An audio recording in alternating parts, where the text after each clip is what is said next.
నమస్కారం గురుజీ. నమస్కారం.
நம்ம சொல்லுவோமா? சரிங்க சார். ஓம் ஸ்ரீ குருப்யோ நமஹ. ஹரிஹி ஓம்.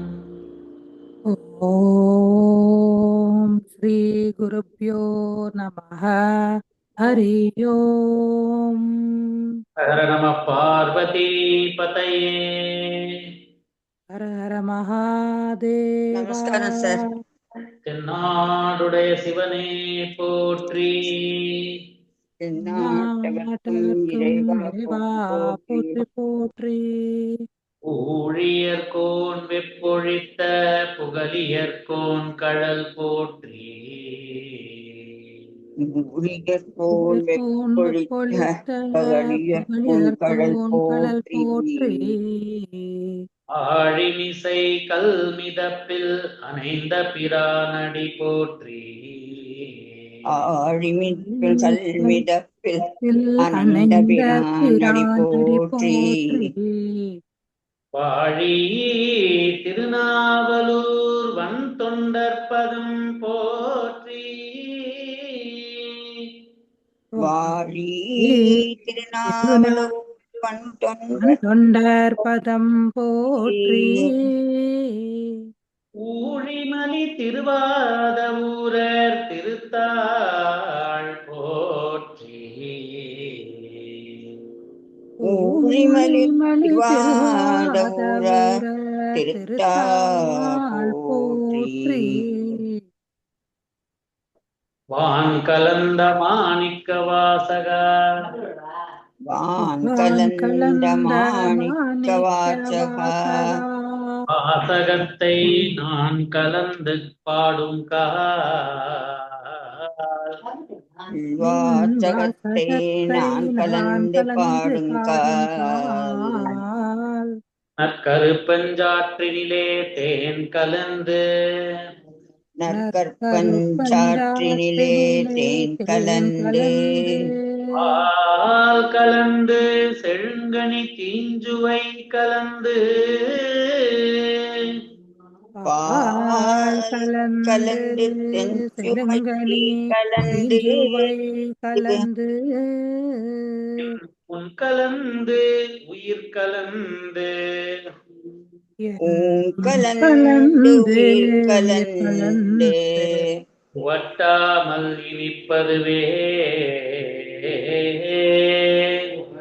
வட்டாமல் இனிப்பதுவே. தொல்லையிரும் பிறவி சூழும் தலை நீக்கி. தொல்லையிரும் தூரும் தொலை நீக்கி. அல்லல் அறுத்து ஆனந்தம் ஆக்கியதே. அல்லல் அறுத்து ஆனந்தமாக்கியதே. இல்லை மறுவா நெறியளிக்கும் வாதவூர் எம்கோன். இல்லை மறுவா நெறியளிக்கும் வாதவூர் எங்கோன் திருவாசகம் என்னும் தேன் திருவாசகம் என்னும் தேன் திருவாசகம் என்னும் தேன் திருவாசகம் என்னும் தேன் தேன் திருச்சிற்றம்பலம். இல்லையம்பலம் மாணிக்க வாசகர் அருளிய திருவாசகம் என்கிற 8ஆம் திருமுறையில முதல் பதிகமா சிவபுராணம்னு இருக்கிறத நம்ம முன்னாடி பல தடவை படிச்சிருக்கோம். ஒரு தடவை முழுசா சொல்லிட்டு இன்னைக்கு ஒரு 15 நாளைக்கு முன்னாடி இதே போல நம்ம சிவபுராணத்தினுடைய கருத்துக்களை கொஞ்சம் சிந்தித்து பார்த்தோம். அது போல இன்னைக்கும் அதில் இருக்கக்கூடிய கருத்துக்களை சிந்தித்து பார்ப்போம். முதல்ல பாடுவோம், அது அப்படியே சிவபுராணத்தை படிப்போம். நமச்சிவாய வாழ்க, நாதன் தாழ் வாழ்க. நமச்சிவாய வாழ்க, நாதன் தாழ் வாழ்க. பொழுதும் என் நெஞ்சில் நீங்காதான் தாழ் வாழ்க. பொழுதும் என் நெஞ்சில் நீங்காதான் தாழ் வாழ்க. கோகழியாண்ட குருமனிதன் தாழ் வாழ்க. கோகழியாண்ட குருமனிதன் தாழ் வாழ்க. ஆகமம் ஆகி நின்ற அன்னிப்பான் தாழ் வாழ்க. ஆகமமாகி நின்ற அன்னிப்பான் தாழ் வாழ்க. ஏகன் அநேகன் இறைவனடி வாழ்க. ஏகன் அநேகன் இறைவனடி வாழ்க. ஏகம் கெடுத்தாண்ட வேந்தனடி வெல்க. வேகம் கெடுத்தாண்ட வேந்தனடி வெல்க. பிறப்பருக்கும் பிஞகன் தன் பெய்கடல்கள் வெல்க. பிறப்பருக்கும் பிஞகன்கள் பெய்கடல்கள் வெல்க. புறத்தார்க்கு சேயோன் தன் பூங்கடல்கள் வெல்க. புறத்தார்க்கு செய்யோன் தன் பூங்கடல்கள் வெல்க. கரம் குவிவார் உள்மகிழும் கோன்கடல்கள் வெல்க. கரம் குவிவார் உள்மகிழும் கோன்கடல்கள் வெல்க.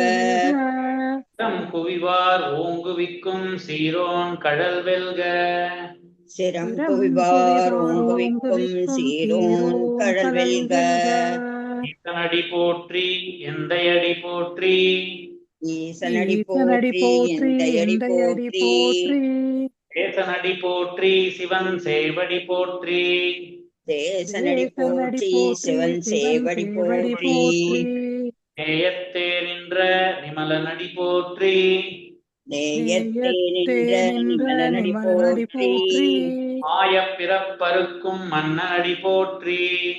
மாயப் பிறப்பருக்கும் மன்னனடி போற்றி. சீரார் பெருந்துரை நம் தேவனடி போற்றி. சீரார் பெருந்துரை நம் தேவனடி போற்றி. ஆராத இன்பம் அருளும் மலை போற்றி. ஆராத இன்பம் அருளும் மலை போற்றி. சிவனவன் என் சிந்தையுள் நின்ற அதனால். சிவன் அவன் என் சிந்தனையுள் நின்ற அதனால். அவன் அருளாலே அவன் தாழ் வணங்கி. அவன் அருளாலே அவன் தாழ் வணங்கி. சிந்தை மகிழ சிவபுராணம் தன்னை. சிந்தை மகிழ சிவபுராணம் தன்னை. சிந்தை வினை முழுதும் ஓய உரைப்பன் யான். முந்தை வினை முழுவதும் ஓய உரைப்பன் யான். கண்ணுதலான் தன் கருணை கண் காட்ட வந்து எய்தி. கண்ணுதலான் தன் கருணை கண் காட்ட வந்தெய்தி. எண்ணுதற்கு எட்டா எழிலார் கடல் இறைஞ்சி. எண்ணுதற்கெட்டார் எழிலார் கடல் இறைஞ்சி. நிறைந்து மண் நிறைந்து மிக்காய் விளங்கொழியாய். விண்ணிறைந்து மண் நிறைந்து மிக்காய் விளங்கொழியாய். என் நிறந்து எல்லை இல்லாதானே நின் பெரும் சீர். என் நிறந்து எல்லை இல்லாதானே நின் பெரும் சீர். கொல்லாவினையேன் புகழுமாறு ஒன்றறியேன். கொல்லாவினையேன் புகழுமாறு ஒன்றறியேன். புல்லாகி பூடாய் புழுவாய் மரமாகி. புல்லாகி பூவாய் புழுவாய் மரமாகி. பல்விருகமாகி பறவையாய் பாம்பாகி. பல்விருகமாகி பறவையாய் பாம்பாகி. கல்லாய் மனிதராய் பேயாய் கணங்களாய் கல்லாய் மனிதராய் பேயாய் கணங்களாய் வல்லசுரராகி முனிவராய் தேவராய் வல் அசுரராகி முனிவராய் தேவராய் செல்லா நின்ற இத்தாவரச் சங்கமத்துள் செல்லா நின்ற தாவர சங்கமத்துள் பிறப்பும் பிறந்திழைத்தேன் எம்பெருமான் எல்லா பிறப்பும் பிறந்திழைத்தேன் எம்பெருமான் ஏ உன் பொன்னடிகள் கண்டு இன்று வீடுற்றேன் மெய்யே உன் பொன் அடிகள் இன்று கண்டு வீடுற்றேன் என் உள்ளத்துள் ஓங்காரமாய் நின்ற மெய்யா உய்ய என் உள்ளத்துள் ஓங்காரமாய் நின்ற மெய்யா விமலா விடைப்பாகா மெய்யா விமலா விடைப்பாகா வேதங்கள் ஐயா என ஓங்கி ஆழ்ந்தகன்ற நுண்ணியனே வேதங்கள் ஐயா என ஓங்கி ஆழ்ந்தகன்ற நுண்ணியனே பெய்யாய் தனியாய் யமானனாம் விமலா வெய்யாய் தனிவாய் யமானனாம் விமலா யாயினவெல்லாம் போயகல வந்தருளி பொய் ஆயின எல்லாம் போயகல வந்தருளி ஞானமாகி மிளிர்கின்ற மெய்ச்சுடரே மெஞ்ஞானமாகி விழுகின்ற மெய்ச்சுடரே ஞானமில்லாதேன் இன்பப் பெருமானே எஞ்ஞானமில்லாதேன் இன்பப் பெருமானே அஞ்ஞானம் தன்னை அகல்விக்கும் நல்லறிவே அஞ்ஞானம் தன்னை அகல்விக்கும் நல்லறிவே ஆக்கம் அளவு இறுதியில்லாய் ஆக்கம் அளவு இறுதியில்லாய் அனைத்துலகும் ஆக்குவாய் காப்பாய் அழிப்பாய் அருள் தருவாய் அனைத்துலகம் ஆக்குவாய் காப்பாய் அழிப்பாய் அருள் தருவாய் போக்குவாய் என்னை புகுவிப்பாய் நின் தொழும்பின் போக்குவாய் என்னை புகுவிப்பாய் என் தொழும்பில் மாற்றத்தின் நேரியாய் சேயாய் அணியானே நாற்றத்தின் நேரியாய் சேயாய் தனியானே மாற்றம் மனம் கழிய நின்ற மறையோனே மாற்றமனம் கழிய நின்ற மறையோனே கறந்த பால் கண்ணலோடு நெய் கலந்தால் போல கறந்த பால் கண்ணலோடு நெய் கலந்தால் போல சிறந்தடியார் சிந்தனையுள் தேனூறி நின்று சிறந்தடியார் சிந்தனையுள் தேனூறி நின்று பிறந்த பிறப்பருக்கும் எங்கள்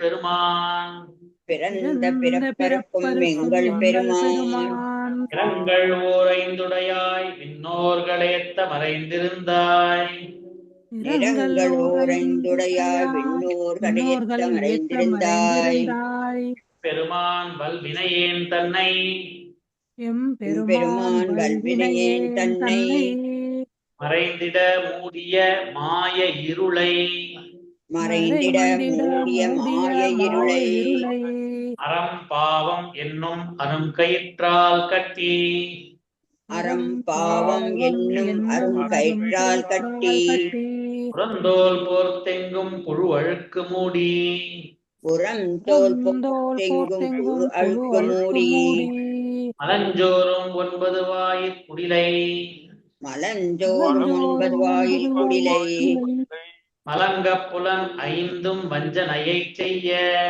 மலங்க புலனைந்தும் வஞ்சனையை செய்ய விலங்கு மனத்தால் விமலா விலங்கு மனத்தால் விமலா உனக்கு கலந்த அன்பாகி கசிந்து உள்புருகும் உனக்கு கலந்த அன்பாகி கசிந்துள்ளொருகும் நலம் தானில்லாத சிறியேற்கு நல்கி நலம் தானில்லாத நல்கி நிலம் தன்மேல் வந்தருளி நீள்கழல்கள் காட்டி நிலம் தன்மேல் வந்தருளி நீள்கழல்கள் காட்டி ஞாயிற்கடையாய் கிடந்த அடியேற்கு ஆயிற்கடையாய் கிடந்த அடியேற்கு ஆயிற்றிருந்த தயாவான தத்துவனே தாய் சிறந்த தயாவான தத்துவனே ஆசற்ற ஜோதி மலர்ந்த மலர்ச்சுடரே மாசற்ற ஜோதி மலர்ந்த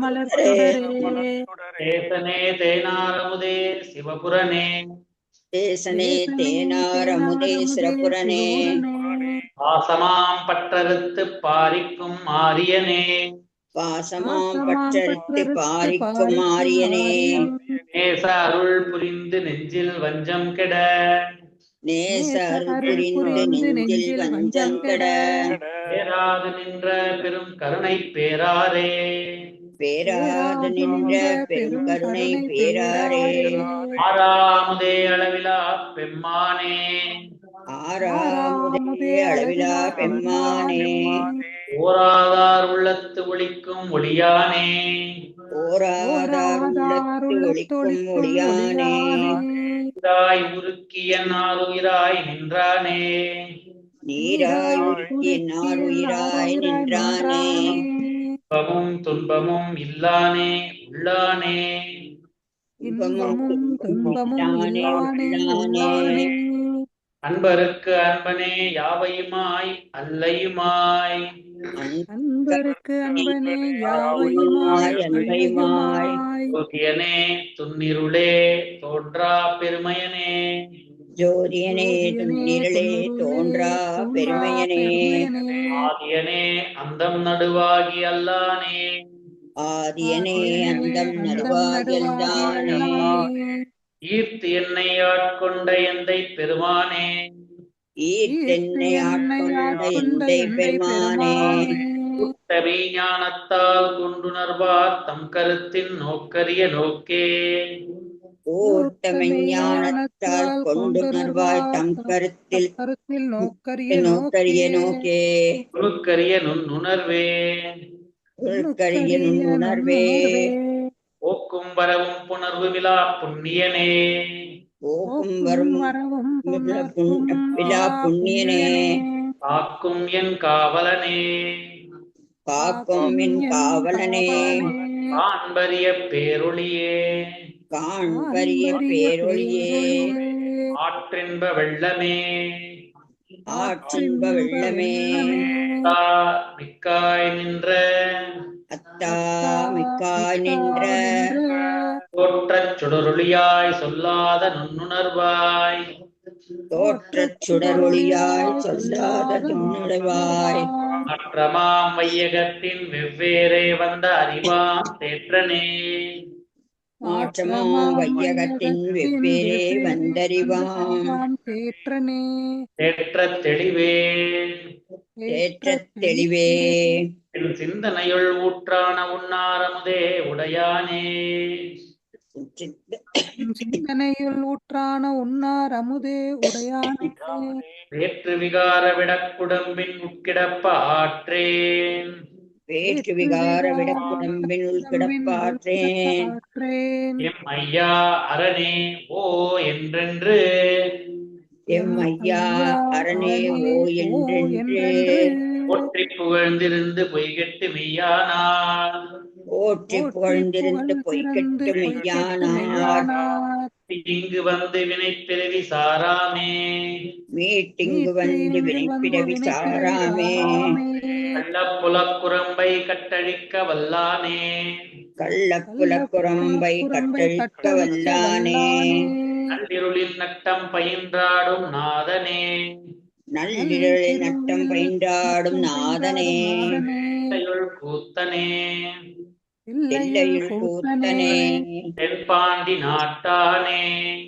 தென்பாண்டி நாட்டானே அல்லல் பிறவி அறுப்பானே அல்லல் பிறவி அறுப்பானே ஓ என்று சொல்லற்கு அறியானை சொல்லித் திருவடிக்கு ஓ என்று சொல்லற்கரியானை சொல்லி திருவடிக்கு பாட்டின் பொருள் உணர்ந்து சொல்லுவார் சொல்லிய பாட்டின் பொருள் உணர்ந்து சொல்லுவார் சிவபுரத்தின் உள்ளார் சிவனடிக்கு செல்வர் சிவபுரத்தின் உள்ளார் சிவன் அடிக்கே பல்லோரும் ஏத்த பணிந்து பல்லோரும் ஏத்த பணிந்து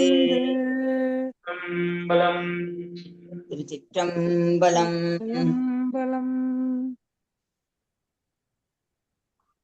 திருப்புராணத்தை பற்றி அதுல இருக்கக்கூடிய சொல்லிய பாட்டின் பொருள், அந்த இறை பொருளை பற்றி சிந்திப்பதற்கு இன்னைக்கு நமக்கு ஒரு வாய்ப்பு. எதற்கு இதை பத்தி சிந்திக்கிறோம் அப்படின்னாக்க,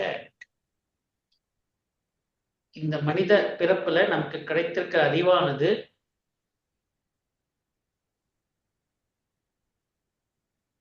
அந்த அறிவுக்கு ஒரு சில பண்புகள் உண்டு. இந்த அறிவானது எதை சார்ந்திருக்கோ அதோட தன்மையை பெறும். அதனால இறைவனை பத்தியே நினைச்சுட்டே இருந்தனாக்கா, அந்த இறை சிந்தனையிலேயே நம்ம மூழ்கி இருந்தானாக்க இறைவனுடைய தன்மைகளை பெறும். அதுக்கு பேர் தான் சாரூபம்னு. அந்த சாரூபம்னாக்க அப்படியே இறை சிந்தனையிலேயே இருந்திருந்து இறைவனோட ரூபமே நமக்கு வந்துடும். அதுக்கு பேர் சாரூபம்னு பேர். அப்புறம் சாயுஜ்யம், அதெல்லாம் ஒரு 3-4 நிலைகள் இருக்கு. எது வேணுமோ, எதை பத்தி நினைச்சுட்டு இருக்கோமோ அதையே நம்ம கொஞ்சம் கொஞ்சமா அதையே ஆயிட்டே இருக்கும். நம்ம சாப்பாட்டே நினைச்சிட்டு இருந்தா கொஞ்சம் கொஞ்சமா சாப்பாட்டுலயே நமக்கு புத்தி. தப்பு இல்லை. எதுல நமக்கு நினைப்பு இருக்கோ அதுவாகவே கொஞ்சம் கொஞ்சமா மாறிட்டு வருவோம். அது போல எதற்கு சிந்திக்கிறோம்? இறைவனை பத்தி சிந்திச்சு எப்பப்பெல்லாம் என்னதான் இறைவனை பத்தி ஒரே விதமான கருத்தா இருந்தாலும் பல பல பாடல்களை திரும்பி திரும்பி திரும்பி இப்படி அப்படின்னு சொல்றதுக்கு காரணம், அதே இறைவன் தான், அதே தன்மைகள் தான். அதை நம்ம பல பல ஆங்கிள் பல பல வார்த்தைகள் மூலமா அதை கொஞ்சம் கொஞ்சமா பார்த்து உணர்ந்து அசை போட்டு அப்படி அதை யோசிக்கிறப்ப இறைவன் அந்த இறைவன் எதை பத்தி நினைக்கிறோமோ அதோடைய தன்மைகளை நம்மளும் அடைந்து இறைத்தன்மைகளை கொஞ்சம் கொஞ்சமா அடைந்து சிவமாம் தன்மை பெறக்கூடிய, இந்த உயிருக்கு சிவமாம் தன்மை வரணும் அப்படின்னாக்க சிவத்தை பத்தி நினைச்சுட்டே இருந்தா சிவத்தன்மை வந்து அந்த சிவத்தன்மை முற்றிய நிலையில அன்பு முற்றி அருளாகி அந்த அந்த அந்த இறை தன்மையிலேயே அதிலேயே நீடித்து இந்த உலக வாழ்க்கை வாழறப்பையே அந்த சிவத்தன்மையோட ஒரு சந்தோஷமா சச்சிதானந்த நிலையில பெரியவெல்லாம் பார்த்தோன்னாக்க, மகா பெரியவா அப்படி இருக்கார், ரமண மகர்ஷி அப்படி இருந்தார் அப்படின்னாக்க அதெல்லாம் அந்த அந்த முற்றிய பக்குவ நிலையில சச்சிதானந்த நிலையில இந்த உடம்போட வாழறப்பையே அந்த நிலையில இருக்கிறதுக்கான தகுதி பெற்று அந்த நிலையில இந்த வினை பயன் கழிவதற்காக, இந்த உடம்புக்காக கழிவதற்காக உட்கார்ந்திருப்பாளே தவிர உயிரானது அந்த பக்குவ நிலைக்கு வந்து. அது போல சொல்லிய பாட்டின் பொருள் உணர்ந்து எவ்வளவுக்கு எவ்வளவு நம்ம முடிஞ்சோமோ அதை பத்தியே நினைச்சு பாக்குறப்ப அதை பத்தின பாட்டு பாடுறோம். வீட்டுல என்ன வேலை செஞ்சாலும் அதை பத்தி நினைக்கிறோம். அப்படின்னு நினைக்கிறப்ப இந்த உலக விஷயங்கள் நமக்கு, இந்த உலகத்தினால வரக்கூடிய சில இன்ப துன்பங்கள் எல்லாம் நமக்கு அதெல்லாம் ஒன்றும் விஷயமே இல்லை அப்படின்னு நம்ம உலகத்திலேயே ஒரு கஷ்டமே வந்தாலுமே எது கஷ்டம்னு நினைச்சிட்டு இருக்கோமோ அது கஷ்டமே இல்லை, எது இன்பம்னு நினைச்சிட்டு இருக்கோமோ அது ஒன்றும் பெருசா இன்பமும் இல்லை. அதனால எல்லாமே அப்படிங்கிற அதை இருவினை ஒப்புன்னு பேர். இந்த உலக வாழ்க்கையில எது வந்தாலும் அதை பக்குவத்தோடு ஏற்றுக்கொள்ற தன்மையும் வந்துடும். ஏன்னா சிவமாம் தன்மை வந்துடுத்துனாக்க உலக வாழ்க்கையில நடக்கக்கூடிய விஷயங்கள்லாம் நம்ம அனுபவத்திற்காக நம்ம வினை பயனுக்கு தந்தா போல இறைவன் நமக்கு தராருங்க ஏற்றுக்கொள்ள பக்குவம் வந்து. அதனால இந்த சிவபுராணத்தை இன்னைக்கு டைம் கிடைக்கிறப்ப நம்ம இதை பத்தி யோசிக்கிறோம்னாக்க இந்த இறைவனை பத்தி சிந்திச்சு அதுல மாணிக்க வாசகர் இந்த சிவபுராணத்தின் மூலமா அந்த இறைத்தன்மையை பத்தி என்ன சொல்லியிருக்கார் 92 வரிகள்ல அழகா சிவபுராணம்னு போன வாரம் ஒரு 15 நாள் முன்னாடி ஆரம்பிச்சோம். புராணம்னாக்க பழையது, அந்த காலத்து பழசு. சிவபுராணம் அப்படின்னாக்க எல்லாத்துக்கும் முன்னாடியா எல்லாத்துக்கும் முதன்மையா இருக்கக்கூடிய பழமையான ஒரு பொருள், அது சிவப்பொருள். அந்த சிவப்பொருளை பத்தி சொல்லப்பட்டது சிவபுராணம். சிவ தத்துவங்களை பத்தி எத்தனால எப்பொழுதும் உண்மையாக நிற்கக்கூடிய விஷயங்களை பத்தி புராணம்னா பழசு. இது புராணம்னா கதை இல்லை, இது அது தத்துவம். இது சிவம்னா என்ன, இங்க கூட சிவன் இல்லை, இது சிவன் அப்படின்னு நம்ம இன்னும் போட்டு சொல்லியாச்சுனாக்க நம்ம வந்து அந்த ஒரு உருவம் கொடுத்து பார்வதியின் கணவர், பிள்ளையாரோட அப்பா.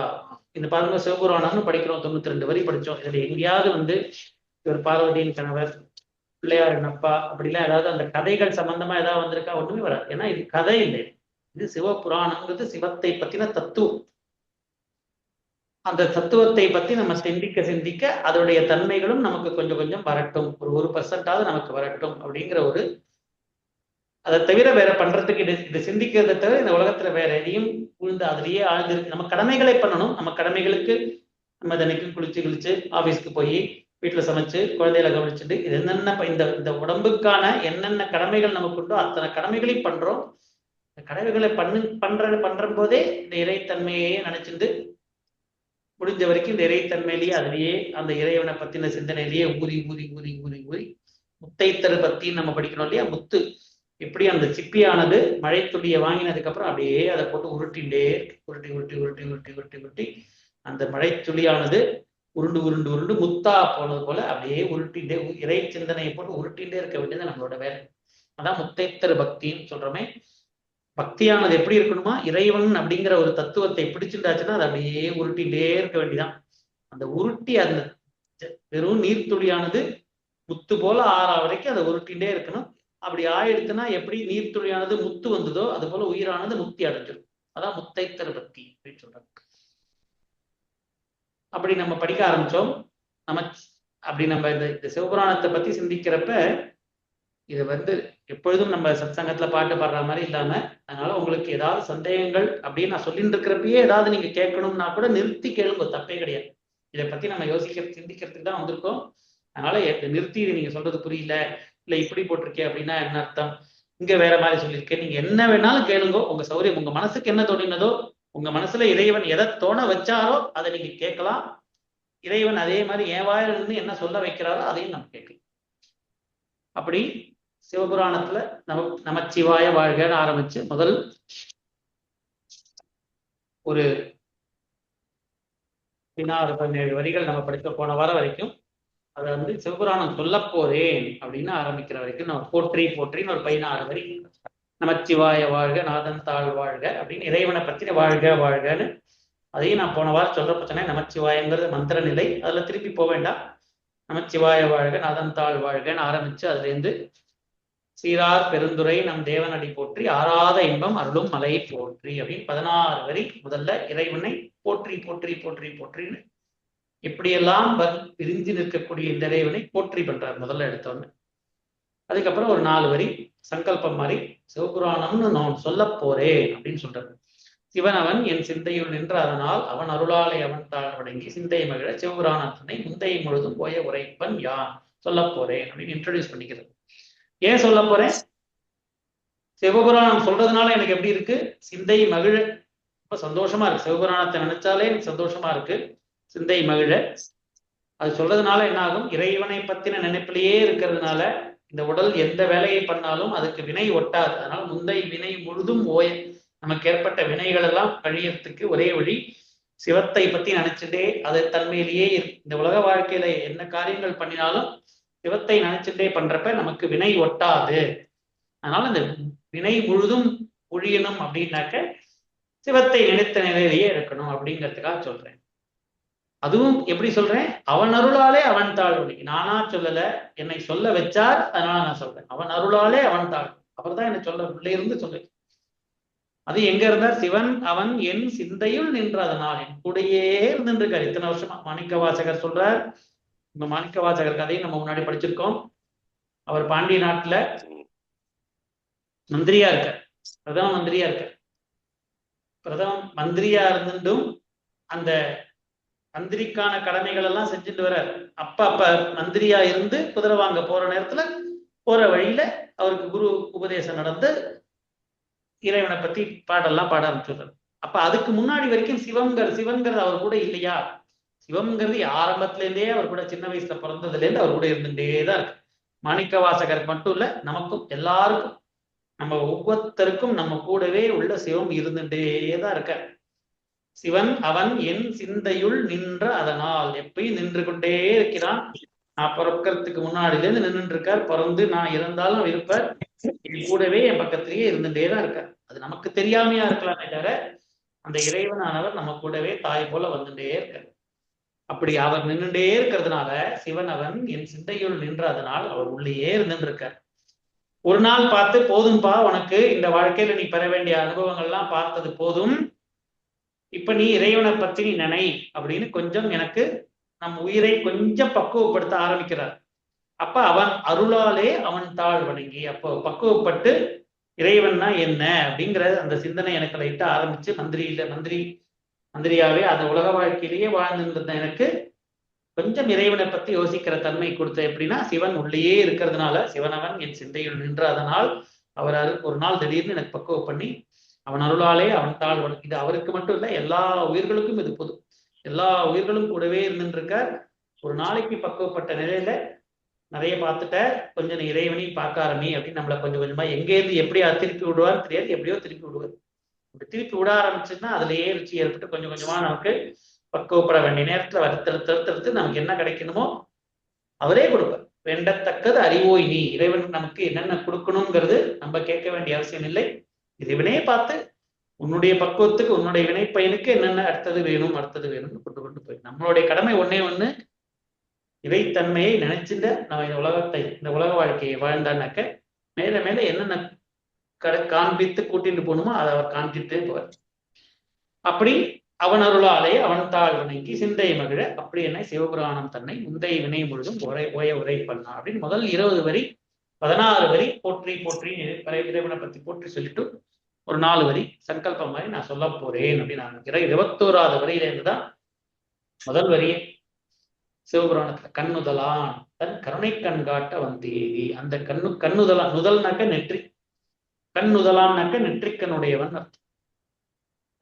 அந்த நெற்றிக்கனுடைய இறைவன் அப்படின்னாக்க 2 கண் இந்த ஊன உலகத்தை பார்ப்பதற்கு, ஒரு கண் ஞான உலகத்தை பார்ப்பதற்கு. அப்படின்னாக்க ஒரே நேரத்துல இப்ப நம்மளுக்கெல்லாம் 2 கண் தான் இருக்கு எக்ஸ்பிளிசிட்டா.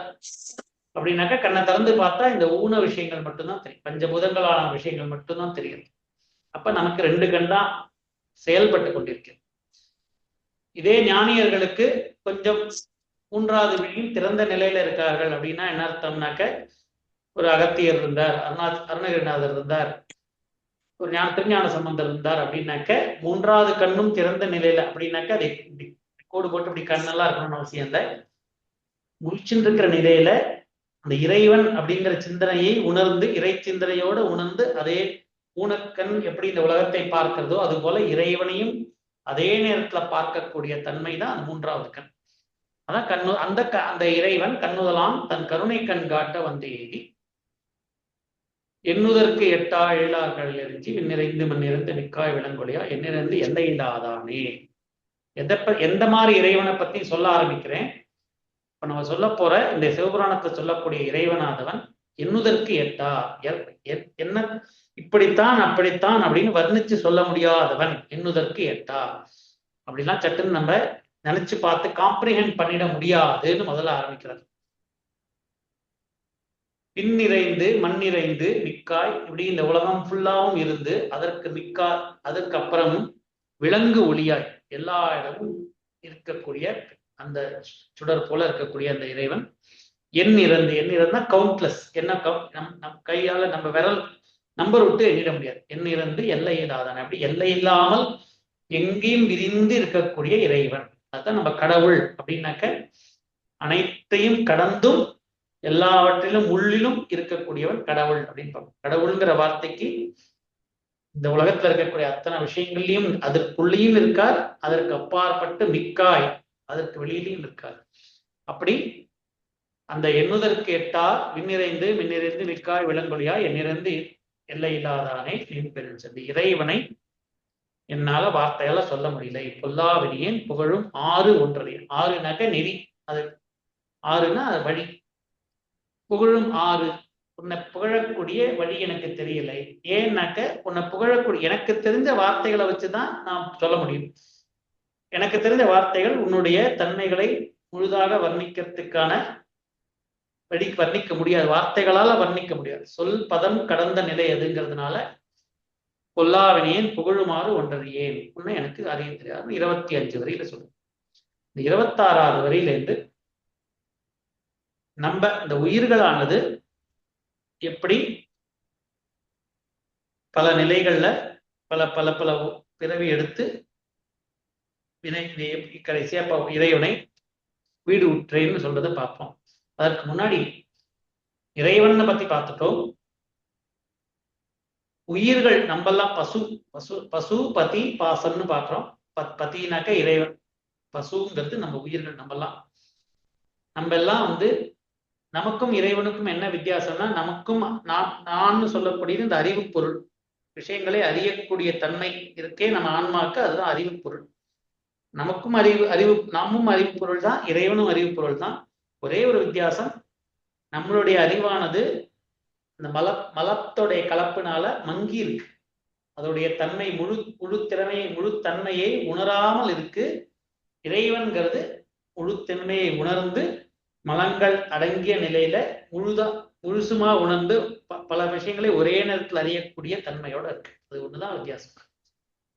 இறைவனுக்கும் நமக்கும் என்ன வித்தியாசம்னா, நம்மளும் அறிகிற தன்மை இருக்கு, அவருக்கும் அறிகிற தன்மை இருக்கு. நமக்கு ஒரு நேரத்துல ஒரு விஷயம் தான் தெரியும், அவருக்கு ஒரே நேரத்துல பல விஷயமும் தெரியும். நம்ம எந்த பொருளை சார்ந்து இருக்கோமோ அதை மட்டும்தான் அறிய முடியும். இறைவனுக்கு ஒரே நேரத்துல அனைத்து பொருள்களும் ஒரே நேரத்தில் அறிந்து அந்த அறிவு நிலையில இருக்கு. அந்த அறிவு தூய அறிவினன் அப்படிங்கிறோம். அந்த மலங்கள்லாம் இல்லாத நிலையில ஒரு பிரகாசமா, எப்படி இப்ப நார்மலா ஒரு நீங்க உலகத்துல எக்ஸாம்பிள் சொல்லணும் அப்படின்னாக்க, இந்த உலக விஷயங்கள்ல நம்ம வீட்டுல எல்லாம் பல லைட் வச்சிருக்கோம். ஒரு விளக்கு ஏற்றுறோம் வீட்டுல, ஒரு டியூப் லைட் எரியறது, இதெல்லாம் விளக்கு தான். ஆனாலும் ஒரு சூரியன் ஒண்ணு வந்ததுன்னாக்கா, அந்த சூரியனுக்கு முன்னாடி மற்ற எந்த விளக்கும் பக்கத்துலயே நிற்க முடியாதுன்னு நமக்கு தெரியுது இல்லையா? அது போல நம்ம உயிர்களும் நம்மளும் லைட்டு தான், ஒரு அறிவு ஒரு அறிவு பொருள். ஆனா சூரியனுக்கு பக்கத்துல எதுவுமே நிற்க முடியாது. ஏன்னா அந்த சூரியனா இதற்கு மேல லைட்டுன்னு ஒண்ணு இல்லை அப்படின்னு நம்ம சொல்றோம் இல்லையா?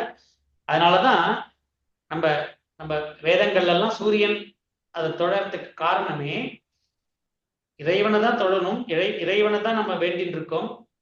அந்த பிரம்மம்னு சொல்லக்கூடிய, சிவம்னு சொல்லக்கூடிய அந்த இறைவனை தான் தொடரும். ஆனா அந்த இறைவனுக்கு இந்த உலகத்துல நம்ம இறைவனுக்கு கிட்டத்தட்ட பக்கத்துல வருது. இந்த உலகத்து டேர்ம்ஸ்ல சொல்லணும்னாக்க, உலகத்துக்கு எப்படி இந்த மொத்த உலகத்துக்குமே இறைவன் ஒரு பொருளை சொல்றோமோ, அது போல இந்த பஞ்சபூத உலகத்துக்கு ஒரு க்ளோசஸ்ட் சொல்லணும் இறைவன் போல அப்படின்னாக்க சூரியன் தான். அதனாலதான் நம்ம சூரியனை வழிபடுறதுன்னு ஒரு வழக்கம். இந்த பஞ்சபூத உலகத்திலே இதை தவிர வேற எதுவும் இல்லை, இதுல எதை போட்டாலும் அதுலயே எல்லாம் அடங்கிடும் அப்படின்னு இந்த பஞ்சபூத உலகத்துல சொன்னாக்க, இந்த கண்ணால காத்தால பாக்குறோமே அந்த சூரியன் தான் கிட்டத்தட்ட. அதனாலதான் சூரியனையும் வழிபடுறது. நம்ம வேதங்கள்ல நிறைய சூரிய நமஸ்காரம் இருக்கு. நிறைய வேதங்கள்ல காயத்ரி மந்திரமே சூரியனை வழிபடுறது.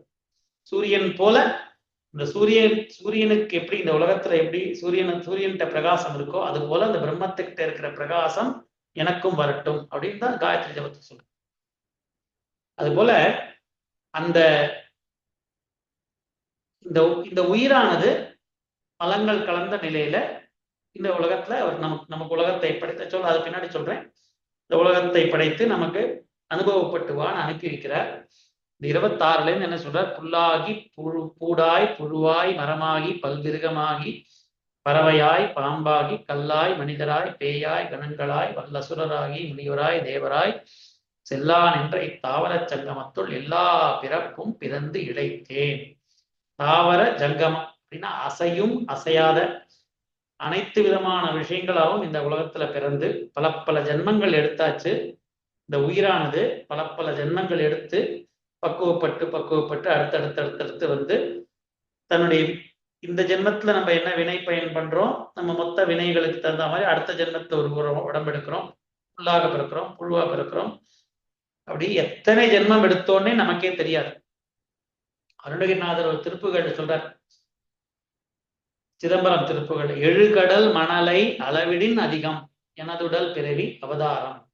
எத்தனை அவதாரம், எத்தனை பிறவி நான் எடுத்திருக்கேன்னு 7 கடல்ல இருக்கக்கூடிய மணல் துளிகளை எண்ணினா கூட அதை விட கூடங்கிற. 7 கடல் மணலை அளவிடின் அதிகம் எனதுடல் பிறவி அவதாரம்.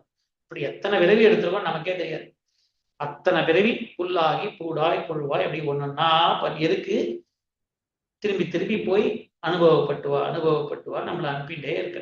அந்த அனுபவப்படுற வந்த இடத்துல இந்த உடம்பு எடுத்துட்டு நம்ம இந்த பஞ்சபூத உலகத்திலேயே மயங்கி அந்த மயக்கமுற்றே இருக்கோமா, மயக்கத்திலிருந்து தெரிந்து கொஞ்சம் கொஞ்சமா இறைத்தன்மையை நோக்கி போறோமா அப்படிங்கிறது ஒண்ணுதான் வித்தியாசம். இந்த மாணிக்க வாசகர்ங்கிறவர் எல்லா பிறவிகளையும் பார்த்தாச்சு அப்படின்னு ஒரு பக்குவ நிலை அடைந்து எல்லா பிறப்பும் பிறந்து இழைத்தே, எனக்கு இழைத்தேன்னா டயர்ட் ஆயிடுது அப்படின்னா மாறி மாறி மாறி மாறி இந்த உடம்பெடுத்து இந்த உலக வாழ்க்கையில வாழறதுக்கு எனக்கு டயர்ட் ஆயிடுது. ஏன்னா என்னுடைய ஆன்மாவானது இனி எந்த எந்த பர்பஸ்க்காக இந்த உலகத்தை பிறந்து வா அப்படின்னு நினைச்சியோ அந்த பக்குவம் அடைந்தாயிடுத்து. அதனால எனக்கு நீயே உன் பொன்னடிகள் கண்டு இன்று வீடுற்றேன். உன்னுடைய இறைவனை பற்றின, இறைவன்னா என்னங்கிறத உணர்ந்து அதுலயே சொல்லிய பாட்டின் பொருள் அதுலயே உணர்ந்து நிற்கிற நிலை வந்ததுக்கு அப்புறம் அதனால இன்று வீடு உற்றேன். இந்த வீடுங்கிற வார்த்தைக்கு உங்களுக்கு தெரிஞ்சிருக்கும், நம்ம அறம் பொருள் இன்பம் வீடுங்கிறோம். அறம், அறம்னா தர்மம், தர்மத்தின்படி வாழ்க்கை நடத்தணும், அதன்படி பொருள் ஈட்டணும், தர்மத்தின்படி பொருள் ஈட்டி இன்பம் இந்த உலகத்துல இருக்கக்கூடிய இன்பங்களை அடையணும்.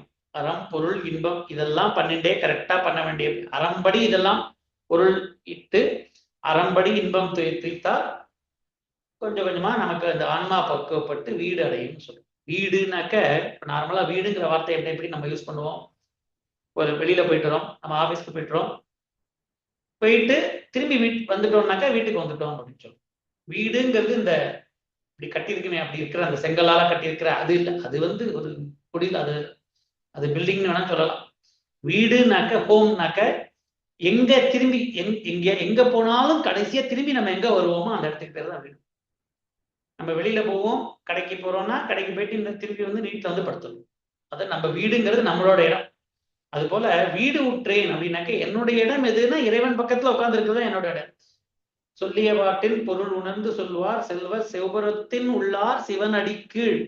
சிவன் அடிக்கீழ் சிவபுரத்துல இருக்கிறதா நம்மளுடைய வீடு. அங்கதான் உட்கார்ந்துட்டு இருக்கோம் எல்லாரும். அங்கிருந்து நீங்க கிளாஸ்ல வாத்தியார் உட்காந்துட்டு இருக்காரு, குழந்தைகள் ஸ்கூல்ல பசங்க எல்லாம் உட்காந்துட்டு இருக்காங்க. யாராவது விஷமம் பண்ற பையனை வந்து போடா போய் கிரவுண்ட்ல போய் ஒரு ரவுண்ட் அடிச்சுட்டு வா அப்படிங்கிற ரவுண்ட் எல்லாம் அந்த பையன் அடிச்சுட்டு திரும்பி வந்து தன்னோட இடத்துல உட்காந்துக்கிற மாதிரி தான் நம்மலாம். அப்படி அது போல அந்த நம்மளுடைய ஆன்மா பக்குவம் பெறறதுக்காக இந்த உலக வாழ்க்கைக்கு அனுப்பியிருக்கார். உலக வாழ்க்கையை பக்குவப்பட்டு பட்டு பட்டு திரும்பி நம்ம வந்தாச்சுன்னா எங்க வீடுக்கு தான் வரும். அது போல அந்த வீடு எங்க இருக்கு, சொல்லிய பாட்டின் பொருள் உணர்ந்து சொல்பவர்கள் எங்க உட்கார்ந்துட்டு இருக்காங்க, சொல்லிய பாட்டின் பொருள் உணர்ந்து சொல்வர் செல்வர் சிவன். சொல்லிய பாட்டின் பொருள் உணர்ந்து சொல்லுவார்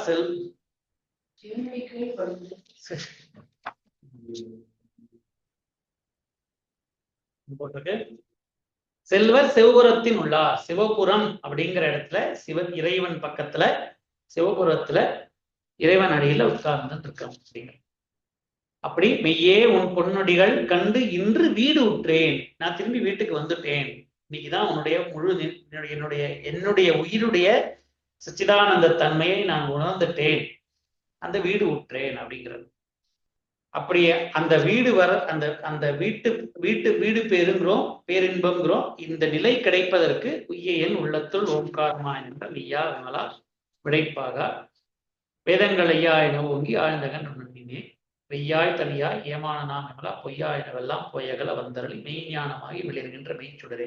எப்படி இந்த உலகத்துல எப்படி சூரியனை ஒரு உதாரணமா சொன்னோமோ, மற்ற எவ்வளவோ விஷயங்கள் இருந்தாலும் எல்லாத்தையும் விட பிரைட்டானதா ஒண்ணு இருக்கிறதுலயே எல்லா பொருளையும் அடக்கி நிற்கக்கூடிய ஒண்ணு இருக்கு அப்படின்னா இந்த பஞ்சபூத விஷயங்கள்ல சூரியனுக்கு உதாரணம் சொல்றப்பல மெய் ஞானமாகி மெளிர்கின்ற மெய்ச்சுடர் அப்படிங்கிறோம்.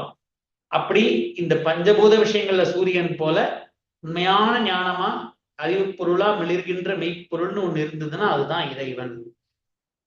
அந்த இறைவன் நம்மளை அஞ்ஞானம் தன்னை அகல்விக்கும் நல்ல அறிவு. அவர் நமக்கு என்ன பண்றார், ஆக்குவாய் காப்பாய் அழிப்பாய் அருள் தருவாய். அது தவிர மித்த மறைத்தல். இந்த இறைவனுக்கு 5 தொழில் முன்னாடி பார்த்திருக்கோம். திரும்பி நம்ம இந்த கான்டெக்ட்ல படிக்கணும். 42வது வரியில ஆக்கம் அளவு இறுதி இல்லாய் அனைத்துலகும் ஆக்குவாய் காப்பாய் அழிப்பாய் அருள் தருவாய். மொத்த இறைவனுக்கு 5 தொழில். ஆக்குவாய் காப்பாய் அழிப்பாய், அதாவது படைத்தல் காத்தல் ஒடுக்குதல்னு சொல்லும். அழித்தல்னு சொல்றது கிடையாது, ஒடுக்குதல்னு சொல்லும். ஏன்னா இதை அழிக்க முடியாது, பஞ்சபூதத்தாலான விஷயங்களை அழிக்க முடியாது. ஒடுக்கி வைக்கலாம், திரும்பி பழையபடி பழைய காலத்துல. படைத்தல் காத்தல் ஒடுக்குதல் அருளுதல்னு 5வது தொழிலை சொல்லிட்டார். 4வது தொழிலை இங்க சொல்லல. அது மறைத்தல்ங்கிறது அடுத்த 4-5 வரியில அது சொல்லப்படுற. நிறங்கள் ஓர் 5உடையாய் இன்னோர்களேத்த மறைந்திருந்தாய் அப்படின்னு வல்வினையேன் தன்னை மறைந்திட மூடிய மாய இருள் அப்படின்னு இந்த மறைத்தல் தொழிலை பத்தி தான் நிறைய சொல்ல போறார். அதனால ஒரே வரையில மத்த 4 தொழிலை சொல்லிட்டார். ஆக்குவாய், காப்பாய், அழிப்பாய், அருள் தருவாய் அப்படின்னு சொல்லிட்டார். இந்த மறைத்தலை பற்றி தான் அப்புறம் சொல்ல போறார். அதனால அதை விட்டுட்டார். இந்த ஆக்குவாய், காப்பாய், அழிப்பாய் அப்படிங்கிறத மட்டும் பார்ப்போம். முதல்ல நம்ம பிரம்மா, விஷ்ணு, ருத்ரனா இருந்து பண்றார் அப்படின்னு சொல்றோம். படைத்தல் தொழில், காத்தல் தொழில், அழித்தல் ஒடுக்குதல் தொழில். இது படைக்கிறது எது, காக்கிறது எது? படைக்கிறது இந்த சொல்லக்கூடிய இந்த 3 தொழில்களும் இந்த பஞ்சபூதத்தாலான விஷயங்கள். அதாவது இந்த உலகத்துல இருக்கக்கூடிய பஞ்சபூத விஷயங்களை வச்சு நம்மளுடைய உடம்பை படைக்கிறார். பிரம்மா படைக்கிறார். இந்த உடம்பு இந்த உலகத்தில் வாழ்வதற்கு தேவையான விஷயங்களை திருமால் கொடுக்கிறார். அது காத்தல். அப்புறம் இந்த பஞ்சபூத விஷயங்கள் நம்ம எல்லாத்தையும் பிரளய காலத்துல ஒடுங்கி எல்லாம் அழிஞ்சு சாம்பலா அப்படி கடைசியா ஒண்ணும் இல்லாம எல்லாம் ஒடுங்கி நிற்பது அது அழித்தல்ல ஒடுக்குதல்னு சொல்லும். இதெல்லாம் இந்த பஞ்சபூதத்தாலான விஷயங்களுக்கு பண்ணக்கூடிய விஷயங்கள். ஆக்குவாய், காப்பாய், அழிப்பாய்ங்கிறது இந்த பஞ்சபூதத்தாலான விஷயங்களை அதுல உருவங்கள் படைக்கிறாங்க. இந்த உருவங்களை காப்பது, அந்த உருவங்களை ஒடுக்குவது. இது முதல் 3 தொழில். அருள் தருவாய் அப்படிங்கிறது அத கடைசியா மறைத்தல் நீங்கி அருளுதல். அது அப்புறம் படிப்போம். மறைத்தலை பத்தி இவர் சொல்ல போறார். கேட்போம். போக்குவாய் என்னை புகுவிப்பார். போக்குவாய் எங்கிருந்து? பக்குவப்படாமல் நம்ம உட்கார்ந்து நமக்கு மலம் கலந்த நிலையில நம்ம உட்கார்ந்து இருக்கோம். அப்ப நம்மளை பார்த்துட்டு நீ போய் இந்த உலகத்துல போய் அனுபவிச்சுட்டு வா அப்படின்னு நம்மளை அனுப்புறார். அதுதான் போக்குவாய் என்னை புகுவிப்பாய் நின் தொழும்பில். அவர் என்ன பண்றார்? இறைவன் நம்மளை இந்த உலகத்திற்கு அனுப்பி அனுபவித்து வா அப்படின்னு நம்மளை அனுப்புறார். புகுவித்து இந்த அனுபவத்தின் மூலமா நீ பக்குவப்பட்டு வான்னு அனுப்புறார்.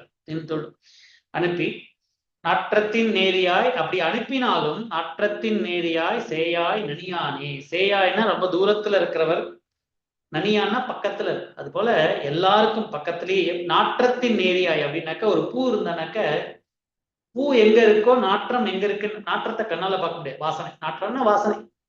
ஒரு பூ இருக்கு, பூவை பார்க்கிறோம். ஆனா அதுல எங்க வாசனை எங்கேருந்து வருது அப்படின்னு நம்மளால கண்ணால பார்க்க முடியாது. பூ இருந்தா அங்க வாசனை இருக்கு. எப்படி சொல் அப்படின்னு ஒண்ணு இருந்தா அதுக்கான பொருள் பக்கத்திலேயே இருக்கோ அது போல இது இங்க இருக்கு. எப்படி ஒரு காயின் இருக்கு, ஒரு காயின்ல பூவா தலையா பாக்குறப்போ பூ இருக்கு அப்படின்னாக்கா தலையும் ஆட்டோமேட்டிக்கா பின்னாடியே இருக்குன்னு அர்த்தம். அது போல நாற்றத்தின் நேரியாய் பக்கத்திலேயே எங்கே எப்படி பூன்னு இருந்தாச்சுனாலே அந்த பூவோடைய நாற்றமானது பக்கத்திலேயே இருக்கோ, கண்ணால பார்க்க முடியாட்டியும் அது போல எங்களை இந்த உலகத்துல போய் அனுபவித்து வா அப்படின்னு அனுப்பிச்சாலும் எங்க கூடவே பக்கத்திலேயே வந்து எப்படி இந்த உலகத்துல எங்களை அனுப்பின அந்த க்ஷணத்திலேயே நம்ம கூடவே இறைவனும் கூடவே வந்து வாப்பா அப்படின்னு கையை பிடிச்சு கூட்டிட்டு வந்துட்டு இருக்காரு. ஒவ்வொரு நிலைக்கும் நமக்கு நாற்றத்தின் நேரியாய் எப்படி பூக்கு பக்கத்திலேயே நாற்றம் இருப்பதோ அது போல அப்படியே நம்மள பக்கத்திலேயே இருந்து சேயாய் நனியானே. சேய்னா தூரத்துல இருக்கா போல இருக்க, ஆனாலும் என் நனியான்னா பக்கத்திலேயே இருக்கக்கூடிய இந்த இறைவன் நம்ம கூடவே இருந்து மாற்றம் மனம் கழிய நின்ற மறையோனே. நமக்கு இந்த உலகத்துல நமக்கு தேவையான அனுபவங்களை கொடுத்து நமக்கு இந்த ஆணவ மலங்களை எல்லாம் கொஞ்சம் கொஞ்சமா கடிந்து அப்படி மாறிக்கொண்டே இருக்கக்கூடிய மனம் கழிய நின்ற மறையோன். மாறிக்கொண்டே இந்த மாறிக்கொண்டே இருக்கக்கூடிய விஷயங்கள்லாம் அதுல மேல சிந்தனை இல்லாமல் மாறாத இன்பம் எதுவோ அது அந்த சச்சிதானந்த நிலை, இறைவனை மட்டுமே நினைக்கக்கூடிய நிலை. அதை மட்டுமே கொடுத்து மாற்றம் மனம் கழிய நின்ற மறையோனே.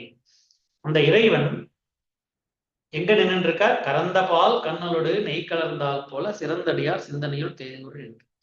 கறந்த பால் கண்ணலோடு நெய் கலர்ந்தால், கறந்த பால்ல நம்ம வீட்டுல பால் வாங்குறோம். பால் நீங்க வாங்குறப்பயே பார்த்தோன்னா இதுக்குள்ளார வெண்ணெய் இருக்கு அப்படின்னு யாராவது சொன்னாக்க நம்ம சிரிப்போம். இவ்வளவு நல்லா இப்படி பாலை நல்லா காய்ச்சி தயிர் பண்ணி அதுக்கப்புறம் அந்த தயிரை கடைஞ்சு அதுல இருந்து வெண்ணெய் எடுத்தனாக்க இவ்வளவு பெருசா வெண்ணெய் வருது. இந்த வெண்ணெய் இந்த பால்குள்ளாரதான் இருந்துதா அப்படின்னு நமக்கே ஆச்சரியப்படுற அளவுக்கு அதுக்குள்ளார அந்த விஷயம் இருக்கு. ஆனா அது வெளியில இருந்து பார்த்தா தெரிய மாட்டேங்கிறது. அதான் கறந்த பால் கண்ணலோடு நெய் கலந்தால். வெண்ணெய்ங்கிறத நெய்ங்கிற எப்படி பாலுக்குள்ளாரையே நெய் மறைஞ்சு இருக்கோ அது போல. அதான் நம்ம மாசில் வீணையும் மாலை மதியமும்ங்கிற பாட்டுல திருநாவுக்கரசர் சொல்றார் இல்லையா, விறகில் தேயினன் பாலில் படு நெய் போல் மறைய நின்றுடன் மாமணி ஜோதியன். இறைவன் எங்க இருக்காராம்? மறைய நின்றுடன், மறைந்திருக்கார். எங்க இருக்கார்? விறகின் தீயினன் பாலில் படு நெய் போல். பால்ல எப்படி நெய் மறைஞ்சிருக்கோ அது போல உன் பக்கத்திலேயே இறைவன் நின்றுட்டே இருக்காருப்பா அப்படின்னு சொல்றாரு. பாலில் படு நெய் போல் மறைய நின்றுடன் மாமணி ஜோதியன்.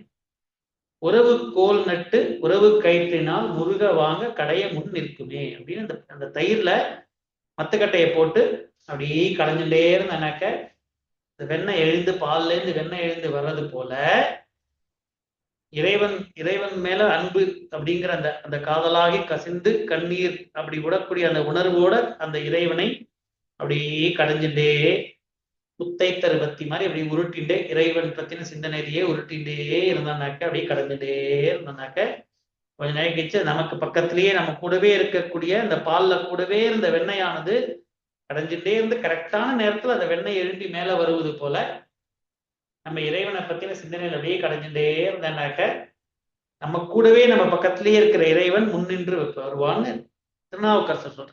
விறகில் தீனன் பாலில் படுநெய் போல் மறைய நின்றுடன் மாமணி ஜோதியன். உறவு கோல் நட்டு உணர்வு கயிற்றினால் முருக வாங்க கடைய முன் நிற்குமே. முருக அந்த இறைவன் மேல உணர்வு அப்படிங்கிற அந்த கயிற்றால நம்ம அப்படி அந்த கயிற்றை போட்டு அந்த இதை போட்டு மத்துக்கட்டையை போட்டு அப்படியே கடைஞ்சுட்டே அந்த கடைய முன் நிற்குமே. இறைவனே பார்த்து முன்னே வந்து தான் எங்க இருக்கேங்கிறத மறைய நின்று இருக்கக்கூடிய அந்த இறைவனானவன் முன்னின்று நமக்கு கொண்டு தன்னை காண்பிப்பான் அப்படின்னு சொல்றோம். அப்படி கலந்த பால் கண்ணலோடு நெய் கலந்தால் போல, அப்படி பால்ல எப்படி நெய் மறைஞ்சிருக்கோ அது போல இறைவன் பக்கத்திலேயே அந்த மறைந்து இருந்திருக்கார். அந்த இறைவன் 51வது வரியில என்ன சொல்றார்? மடைந்திட மூடிய மாய இருளை. நமக்கு எல்லாருக்கும் இறைவனுக்கும் நமக்கும் என்ன வித்தியாசம்? நம்மளுடைய நமக்கும் அறிவு தான், ஆனா அந்த அறிவானது மலங்கள் மூடப்பட்டிருக்குன்னு சொல்லு. மலங்கள் அப்படிங்கிறனாக்க அறியாமை. இந்த அறியாமை மூடப்பட்டதுனால நமக்கு அந்த இறை பொருளுக்கு அந்த அறியாமை மூடாது. அறியாமை ஒடுங்கிய நிலையில இருக்கும், நமக்கு அறியாமை மூடி இருக்கு. அதனாலதான் அந்த மாய இருள், அந்த இருள்ல இருக்கக்கூடிய அந்த இருளை நீங்குவதற்காக மறைந்திட மூடிய மாய இருளை, இந்த இருளை போக்குவதற்காக என்ன பண்றார்? அறம் பாவம் என்னும் அரும் கயிற்றால் கட்டி புறந்தோல் பொறுத்தெங்கும் புழு அழுக்கு மூடி. எப்படி நம்ம அந்த சிவனுடைய காலடியில எல்லாரும் உட்கார்ந்துட்டு இருக்கோம். கொஞ்சம் நம்ம பக்குவப்படலை அப்படின்னு நம்மளை போய் இந்த உலகத்துல போய் அனுபவித்துட்டு வா அனுப்புறாருன்னு நான் சொன்னேன். அப்படி அனுப்புறப்ப என்ன பண்றார்? புறந்தோல் போர்த்து உடம்பு நமக்கு கொடுத்து, இந்த மாதிரி ஒரு உடம்பு கொடுத்து, இந்த உடம்ப வந்து உள்ள ரத்தம் சதை எலும்பு இதெல்லாம் வச்சு ஒரு வெளியில ஒரு தோலை போட்டு அப்படி மூடி ஒரு பேக் பண்ணி புறந்தோல் போர்த்தி நமக்கு இப்படி மாதிரி ஒரு ஸ்கின்குள்ளார இதெல்லாம் உள்ள போட்டு அமுக்கி விட்டு புழு அழுக்கு மூடி உள்ள திறந்து பார்த்தா ஒண்ணும் இல்லை, புழு அழுக்கு தான். அப்படி இருக்கக்கூடிய நமக்கு அது எப்படி இருக்கு? அது இந்த பஞ்சபூத உலகத்துக்கு தேவையான விஷயம்தான் தவிர அதற்கு மேல இந்த உடம்புல ஒண்ணும் இல்லை. புறந்தோல் போர்த்து எங்கும் புழு அழுக்கு மூடி. அப்படி மூடி இந்த உலகத்துல போய் பிறந்து போய் என்ன பண்ணு? 2 வேலை பண்ணு அப்படின்னு நம்மளை அனுப்பியிருக்காரு. அறம் பாவம், நல்வினை தீவினை. இந்த நம்ம பண்ணக்கூடிய வினைகள் எல்லாமே 2 இருவினை. ஒன்னா நல்வினை இல்ல தீயவினை. அறம் பாவம், அதான் நம்ம அறம் பாவம் என்னும் அரும் கயிற்றால் கட்டி அப்படி கடையிறப்ப கொஞ்ச நேரம் அறம் கொஞ்ச நேரம் பாவம் அப்படி மாறி மாறி மாறி மாறி நம்ம பண்றோம். இந்த உலகத்துல ஒரு ஐடியா நம்மளால ஒரே அறமாவே பண்ணிட்டு இருக்கிறோம், நமக்கு தெரியல. அப்படி ஒவ்வொரு நமக்கு தெரியாமையே பாவங்கள் எல்லாம் வருது. அறம் பாவம் அப்படி நல்வினை தீவினை நல்வினை தீவினைன்னு மாறி மாறி வருது. நல்வினை அப்படின்னாக்க எந்த செயல் நல்லதை பயக்குமோ அது நல்வினை, எந்த செயல் தீயதை பயக்குமோ அது தீய வினை. அது நல்லது மூலமா நமக்கு வரக்கூடிய அனுபவம் இன்பம், தீயது மூலமா வரக்கூடிய அனுபவம் துன்பம். இப்படி நல்வினை மூலமா அந்த அறம் பாவம் அப்படின்னு 2 இரு வினைகள் இந்த உடம்பு கொடுத்து புறந்தோல் பொறுத்தெங்கும் புழு அழுக்கு மூடி மலஞ்சோறும் 9 வாயிற் குடில். இந்த குடில்னா இந்த உடம்பு, இந்த உடம்புக்கு 9 வாசல் 9 2 கண்ணு, 2 மூக்கு, 2 காது, ஒரு வாய், தெருவாய், கருவாய், அப்படி மொத்தம் 9 வாசல். இந்த 9 வாசல் மலஞ்சோறும் 9. மலஞ்சோறும்னாக்க இதுல இருந்து நீர் ஒழுகக்கூடிய அப்படின்னு அர்த்தம். மலஞ்சோறும்னாக்க அதுல இருந்து, அதாவது இதுக்குள்ள ஒண்ணும் இல்லை, இது வந்து வெறும் ரத்தமும் சதையுமா இருக்கக்கூடிய இந்த உடம்பானது அவ்வளவுதான். இந்த பஞ்சபூத உலகத்துல வாழறதுக்கு அனுபவத்துக்கு இந்த உடம்பு தேவை. ஆனா நான்கிறது இதற்கெல்லாம் அப்பாற்பட்டு இருக்கக்கூடிய நம்மளுடைய உயிர். அது எதுன்னு நம்ம புரிஞ்சுண்டு அந்த அந்த அந்த ஆன்மாதான் நம்ம, அது அந்த ஆன்மாதான் பிரகாசிக்கிறதுக்கு முயற்சி எடுக்கிறோம் அப்படின்னு நம்ம புரிஞ்சுட்டோம்னாக்க கொஞ்சம் கொஞ்சமா இறைவனை பார்த்துப்போம். அப்படி அறம்பாவம் என்னும் அரங்கயிற்றால் கட்டி புறந்தோல் பொறுத்தெங்கும் புழுவழுக்கு மொழி. நான் சொல்லிட்டே போறேன். நீங்க யாருக்காவது ஏதாவது எங்கேயாவது நிறுத்தி கேட்கணும்னாலும் நிறுத்தி கேளுங்க. நான் புரியாட்டி நம்ம இல்லாட்டி நாம் சொல்லிட்டே போயிட்டு. புரியுது சார். முருகா. புறந்தோல் பொறுத்தெங்கும் புழுவழுக்கு மூடி மலஞ்சோறும் 9 வாயக்குடலை மலங்க புலன் 5 வஞ்சனையை செய்ய.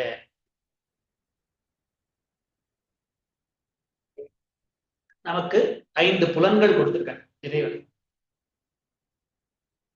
இந்த 5 புலன்கள் எதற்கு? ஏன்னா நம்ம வாழப்போற, எப்படி நம்ம எந்த ஊருக்கு போறோமோ அந்த ஊருக்கு தேவையான கரன்சி கையில எடுத்துட்டு போறோம். இப்போ அமெரிக்காவுக்கு போறோம் அப்படின்னாக்கா அமெரிக்காவோட டாலரை கையில வச்சுருந்தா தான் அங்க போய் நம்ம செலவு பண்ண முடியும். அது போல எந்த ஊருக்கு போறோமோ அந்த ஊர் கரன்சி வச்சுக்கிறா போல, ஏப்பா நீ இந்த பஞ்சபூத உலகத்துல போய் வாழ போற, அதனால அங்க இருக்கிற விஷயங்கள் எல்லாம் உனக்கு புரிஞ்சுக்கிறதுக்கு அதுக்கான கருவிகள்லாம் வேணும் அப்படின்னு சொல்லி நமக்கு அதுக்கான 5 ஞானேந்திரியம் கொடுத்துருக்க. இந்த பஞ்சபூதத்துல உலகத்துல என்னென்ன இருக்கு? ஆகாயம், காற்று, நீர், நிலம். இதை விட்டேன். ஆகாயம், காற்று, நெருப்பு, நீர், நிலம், இப்படி 5 பூதங்கள் இருக்கு. எல்லாமே இந்த உலகத்துல இருக்கக்கூடிய அனைத்து விஷயங்களும் இந்த 5 பூதங்களுடைய கலப்பா இருக்கு. நீ அந்த உலகத்துல போய் கொஞ்ச நாள் வாழ போறேங்கிறதுனால அந்த 5 பூதங்களையும் புரிஞ்சுக்கிற மாதிரி உனக்கு இன்ஸ்ட்ருமெண்ட்ஸ் தேவை. அதனால 2 கண் வச்சுக்கோ, 2 மூக்கு வச்சுக்கோ, 2 காது வச்சுக்கோ, சத்தம்லாம் வந்தா காதுல விழும். நாக்கு வச்சுக்கோ, அதுல இருக்கிற பொருள்களுடைய சுவையெல்லாம் உனக்கு அப்பதான் புரியும். தோல்ல தொடு உணர்ச்சி தரேன், அதையும் வச்சுக்கோ. ஏன்னா உனக்கு அங்க காத்தடிச்சது இல்லை யாராவது உங்களை தொட்டாக்க தெரியும். அப்படி பஞ்சபூத விஷயங்களை நீ அனுபவிப்பதற்கு இந்த 5 கருவிகளும் உனக்கு தேவை அப்படின்னு சொல்லி பலங்க அப்படி நமக்கு 5 புலன்களை தர. அந்த புலன்கள் வாயிலாக நம்ம அந்த 5 பூதங்களை நம்ம அனுபவிக்கிறோம். இந்த 5 பூதங்களும் முன்னாடி சொல்லியிருக்கேன். இந்த ஆகாயம், காற்று, நெருப்பு, நீர், நிலம் அப்படிங்கிற இந்த 5மே ஸ்தூலமா இருக்கு, கண்ணால பார்க்கக்கூடிய விஷயங்கள். இதற்கு மறைந்து இதற்கு பின்னாடி இருக்கக்கூடிய தன்மாத்திரைன்னு சொல்லியிருக்கேன். சுவை, ஒளி, உரு, ஓசை, நாற்றம். ஆகாயத்துடைய தன்மாத்திரை ஓசை, சத்தம் கேட்கும். காற்றுடைய தன்மாத்திரை தொடு உணர்ச்சியும் ஓசையும் ரெண்டும் சேர்ந்து. அதே மாதிரி நெருப்புடைய தன்மாத்திரை ஒளி, லைட் பார்க்குறோமே, அது நெருப்புடைய தன்மாத்திரை. நீரினுடைய தன்மாத்திரை சுவை, நிலத்தினுடைய தன்மாத்திரை நாற்றம். அதான் சுவை, ஒளி, ஊறு, ஓசை, நாற்றம். திருவள்ளுவர் திருக்குறள்ல சொல்றார், சுவை, ஒளி, ஊறு, ஓசை, நாற்றம் இவற்றின் வகை தெரிந்தான் கட்டே உலகு அப்படின்னு திருக்குறள் இருக்கு. அப்படின்னாக்க இந்த 5த்தையும் நீ இந்த நீ பத்தி புரிஞ்சுட்டாதான் இந்த உலக வாழ்க்கையை நீ சிறப்பா வாழ முடியும். இந்த 5 என்னது? சுவை, ஒளி, உரு, ஓசை, நாற்றம். இந்த 5 தன்மாத்திரைகளை நீ புரிஞ்சுக்கோ. இதை நீ புரிஞ்சுட்டாக்க இந்த உலக வாழ்க்கை எப்படிப்பட்டது உனக்கு புரியும். திருக்குறள்ல திருவள்ளுவர் சொல்றாரு. அதை புரிஞ்சுக்கிறதுக்கு தான் நமக்கு இந்த 5 கருவிகள் நமக்கு கொடுத்து. ஆனா அந்த கருவிகள் எப்படிப்பட்ட கருவிகள்? மலங்க புலன் 5 வஞ்சனையை செய்ய அப்படிங்கிறார். அந்த கருவிகள் கூடவே இறைவன் இருக்குன்னு சொல்றோம். கண்ணை திறந்து பார்த்தா அந்த இறைவனை நமக்கு காண்பிக்கிறது.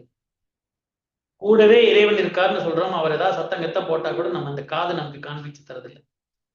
ஆக இந்த கருவிகள் நமக்கு கொடுத்திருக்கிற கருவிகள் இந்த உலகத்தை மட்டுமே காண்பிப்பதே தவிர இந்த உலகத்துல நம்ம கூடவே இருக்கக்கூடிய இறைவனை காண்பிப்பதற்கு நமக்கு அது ஹெல்ப் பண்ண மாட்டேங்கிறது. அதனால மலங்க புலன் 5 வஞ்சனையை செய்ய. அது மட்டும் இல்லை, இந்த புலன்கள் நமக்கு எப்படி வஞ்சனையை செய்யறது? ஒரு பொருளை போய் பார்க்குறோம், கண்ணை திறந்து பார்க்குறோம், பார்த்தானாக்கா அந்த பொருள் அவ்வளோ அழகா இருக்கு, அது மேல நமக்கு உடனே மேல அந்த பொருளை பார்க்கணும்னு நமக்கு ஆசை வருது. நம்ம மனசே கூட கொஞ்சம் அடங்கி இறைவன் மேல உட்காரலாம் அப்படின்னாக்க காது கண்ணை மூடி இப்படி தியானம் பண்ண உட்காடுறோம், சுவாமியை பத்தி நினைக்கலாம் அப்படின்னு அப்படி உட்காந்துட்டே இருப்போம். வேற எங்கேயோ வெளியில வர சத்தம் காதுல வந்து விழும். உடனே காது வந்து அங்க போய் அங்க என்ன நடக்குதுன்னு போய் கேளு அப்படின்னு நம்ம மனசை போய் பிடிக்கும். உடனே நம்ம இறைவனை விட்டுட்டு நம்ம அங்க போயிடும். அப்படியே அதில் யோசிச்சுட்டே இருப்போம். அடுத்தது பக்கத்து வீட்டுல ஏதாவது ஒரு சமையல் பண்றப்ப ஒரு வாசனை வருது. இந்த வாசனை வந்தோம்னா அது என்னவோ சாப்பாடு அப்படின்னு நமக்கு அதை பத்தி. ஆக இந்த புலன்களானது இந்த உலகத்தை அறிவதற்காக இறைவன் கொடுத்திருந்தாலும் அது வழியிலேயே நம்மளை கூட்டிட்டு போகும். இந்த மனசை வந்து நம்ம ஒரு நிலைப்பாடுல ஒடுங்க விடாமல் மாத்தி மாத்தி தனக்கு வேணுங்கிறதையே மாத்தி மாத்தி காண்பிக்கிறது. இப்படி பாரு அப்படி பாரு அப்படி இப்படி ஒரு தேட்டர்ல போய் நம்ம சினிமா பாக்குற மாதிரிதான் மாத்தி மாத்தி அதை அடுத்தடுத்த சீனை போட்டுட்டே இருக்கு. இதை பத்தி யோசிச்சுட்டே இருக்க ஒரு 5 நிமிஷம் சும்மா இருப்பா, நான் சுவாமியை பத்தி நினைக்கணும் அப்படின்னாக்கா அது பிரேக் கொடுக்க மாட்டேங்கிறது. மாறி மாறி மாறி மாறி அடுத்தடுத்த சீன் வந்துட்டே இருக்கு. அதனாலதான் இவர் என்ன சொல்றார், மலங்க புலனைந்து வஞ்சனையை செய்ய, என்னை வஞ்சிக்கிறது இந்த புலன்கள்லாம். ஏன்னா என்ன இறைவன் பால் சிந்திக்க விடாம என்னை திரும்பி திரும்பி திரும்பி இந்த உலகத்தின் பாலே என்னை கூட்டிட்டு போயிட்டு இருக்கு. அதனால என்ன எடுத்து மலங்க புலனைந்து வஞ்சனையை செய்யறதுனால விலங்கு மனது வந்து எனக்கு விலங்கு மனது. எதனால விலங்கு மனது?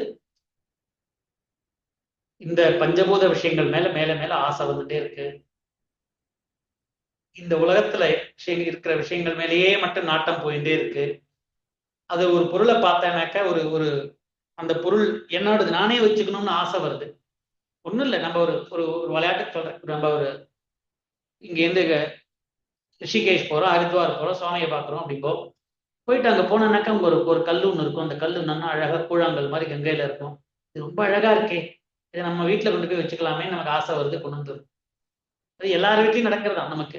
ஆக நமக்கு எந்த பொருளை பார்த்தாலும் அது இறைவனா என்னவா இருந்தாலும் அது பொருளை பார்த்தோம்னா அந்த பொருளை நம்ம வச்சுக்கலாம் அப்படின்னு நமக்கு எனதுங்கிற சிந்தனை வருது. இந்த பொருளை பார்த்தோம் இது நம்ம வச்சுக்கலாம், நான் எனதுங்கிற சிந்தனை தான் அந்த இந்த பஞ்சபூத விஷயங்களை பார்த்தாலே ஆசை வரத்துக்கு காரணம் அது இயற்கையாவே இந்த புலன்கள் நம்மளை கூட்டின்னு போய் இது நீ வச்சுதான் நல்லா இருக்குமே அப்படின்னு நம்மளை கொஞ்சம் தூண்டி வஞ்சிக்கிறது. அதுக்கப்புறம் குழந்தையா இருக்கச்சதானே அதிகமா வருது. வயசாக அந்த ஆசையெல்லாம் குறைஞ்சிடுது.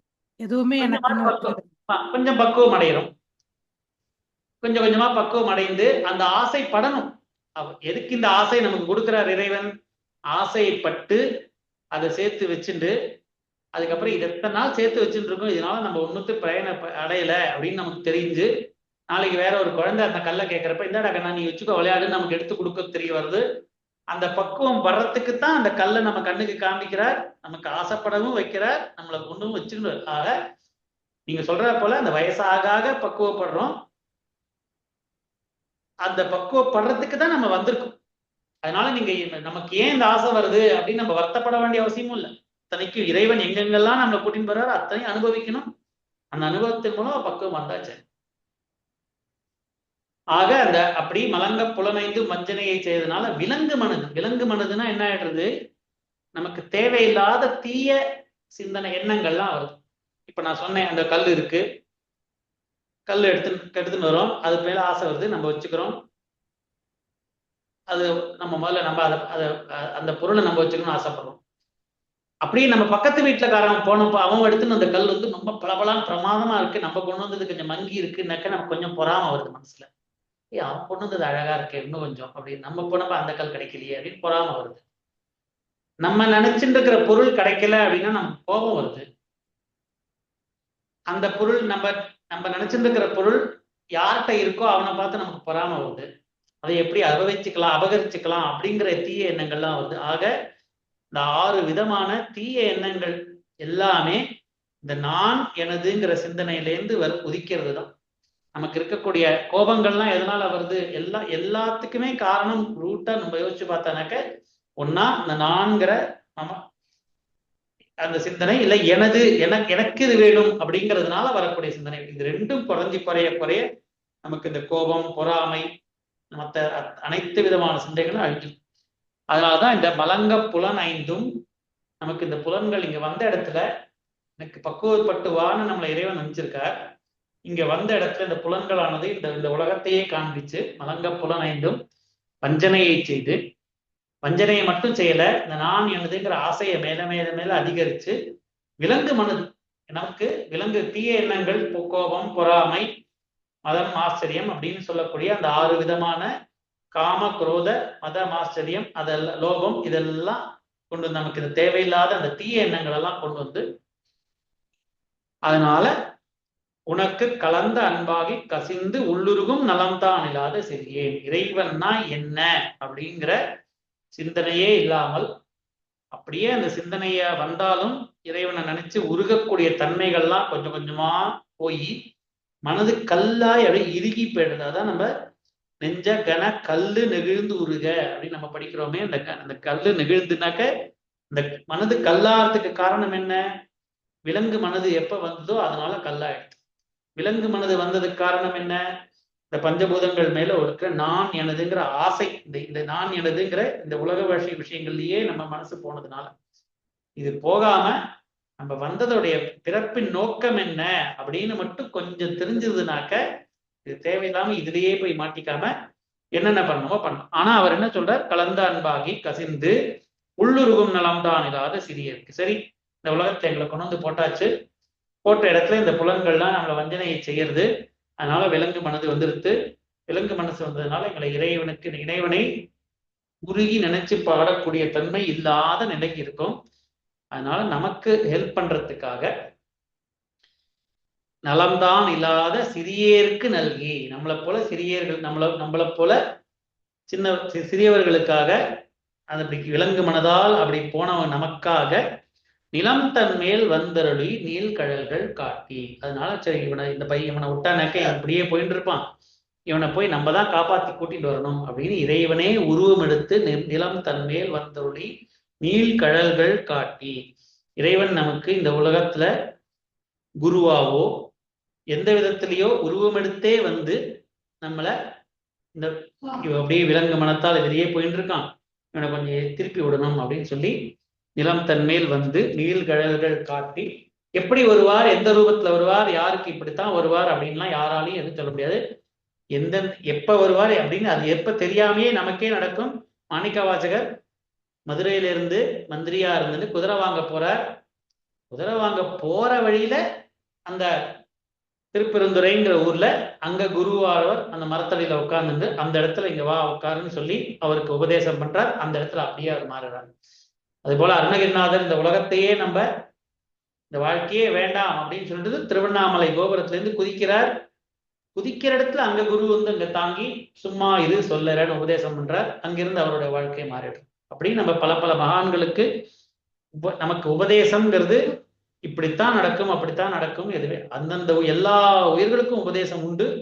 எப்ப இறைவன் கரெக்டான நேரத்துல தானே வந்து எந்த உருவுல வந்து நமக்கு தெரியாது. நமக்கு அப்படி வர வேண்டிய நேரத்துல வந்து நிலம் தன்மேல் வந்தருளி நீள்கழல்கள் காட்டி ஞாயிற்கடையாய் கிடந்த அடியருக்கு தாயிற் சேர்ந்த தயாவான தத்துவனே. தாய் போல எல்லா உயிர்களுக்கும் நாய் போல அலைந்து நிற்கக்கூடிய இந்த உயிருக்கு தாய் போல தான் வந்து அப்படி இருக்கக்கூடிய தத்துவன் இந்த இறைவன் இந்த உலகத்துல நம்மளை அனுப்பி அனுபவப்பட்டிருக்கார். நம்ம இந்த உலகத்துல அப்படியே சுத்தின்னு இருக்கோம். ஞாயிற்கடையாய் கிடந்த அடியருக்குங்கிறார். பல பாடல்கள்ல நாயேன் அப்படிம்போம், பல பாடல்கள் வரும். ஏன் நாய்க்கு இந்த உயிரை கம்பேரிசனா சொல்றாரு அப்படின்னாக்க, எப்படி நாய் வந்து நம்ம நாய் ஜெனரலா பார்த்தோன்னாக்க நாய் அலைஞ்சுட்டே இருக்கும், இங்கேயும் இங்கேயும் மாறி மாறி மாறி ஓடும், அங்கேயும் இங்கேயும் ஓடும், அலைஞ்சுட்டே இருக்கும். அது போல இந்த உயிரானது இந்த உலகத்துல பஞ்சபூத உலகத்துல எதை தேடுறோம்னு தெரியாமையே அப்படி அலைஞ்சுட்டே இருக்கிற நிலையில அந்த அப்படி நாய் போல சுத்தின்னு இருக்கிற நமக்கு தாய் போல இறைவன் வந்து நமக்கு எந்தெந்த கரெக்டான நேரத்துல வந்து உபதேசம் செய்து நமக்கு இறைவன்னா என்னங்கிறத இந்த பஞ்சபூத வாழ்க்கையிலேருந்து கொஞ்சம் ஸ்லோவா திருப்பி பக்குவப்பட்டு நீ இப்படி இறைவன் ஒண்ணு இருக்கு, இதை நினைச்சு பாரு அப்படின்னு நமக்கு ஆரம்பிச்சு யார்கிட்ட எங்க சேர்க்கணுமோ சேர்த்து விட்டுட்டு போற அப்படிப்பட்ட இறைவன். ஆக இந்த இது வரைக்கும் ஆக்குவாய் காப்பாய் அழிப்பாய் அப்படின்னு சொல்லிட்டு போக்குவாய் என்னை புகுவிப்பாயில் ஆரம்பிச்சு நிலம் தன்மேல் நீர்கடல்கள் காட்டி ஞாயிற்கடையாய் கிடந்த அடியருக்கு தாயிற்கின்ற தயாவான தத்துவனை வரைக்கும் மறைத்தல் தொழில் பண்ணி கூடவே இருந்து எனக்கு அருளுதலும் நினைத்து கொடுக்கிற இந்த 5 தொழிலையும் பண்ணக்கூடிய இறைவன் அப்படின்னு விவரிக்கிற இந்த 10 வரியில. அப்படிப்பட்ட இறைவன் மாசற்ற ஜோதி. அந்த இறைவன் இது எப்படி இந்த உலகத்துல சூரியனை நினைச்சு பாருங்கோ, இந்த பஞ்சபூத விஷயத்துல சூரியனை நினைச்சு பாருங்கோ. வீட்டுல கூட டியூப் லைட் இருக்கு, அதை விட பிரகாசமான லைட்டு சூரியன் நம்ம சொல்றோம். வீட்டுல இருக்கிற டியூப் லைட்டும் லைட்டு தான், ஆனா அதுல கொஞ்சம் மாசு கலந்துருக்கு. ஒரு ஒயிட் வெள்ளை வருது, ஆனா ஒரு அளவுக்கு தான் அந்த வெள்ளை வருது. ஆனா சூரியன் வந்து இன்ஃபினிட்டா கணக்கில்லாம இருக்கு இல்லையா? அது போல மாசற்ற ஜோதியா இருக்கக்கூடிய நம்ம உயிர்களும் அறிவு பொருள் தான். ஆனா இந்த இறைவன் அப்படிங்கிறது இது எல்லாத்தையும் எல்லாத்தையும் அடக்கிய பிரகாசமான இருக்கக்கூடிய மாசு அற்ற ஜோதியா இருக்கக்கூடிய அந்த இறைவன் இறைவனை வர்ணிக்கிறார்.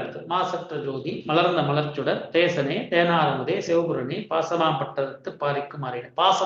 பாசம்னாக்க எனக்கு இருக்கக்கூடிய அந்த அறியாமை, அந்த மலங்கள்னால இருக்கக்கூடிய அறியாமை, அதெல்லாம் அறுத்து இந்த நான் எனது அப்படிங்கிற அந்த சிந்தனைகளை அறுத்து பற்றறுத்து அப்படி என்னை பாரிக்கும் ஆரியன். ஆரியன்னாக்க என்னுடைய ஆச்சாரியன், குருன்னு.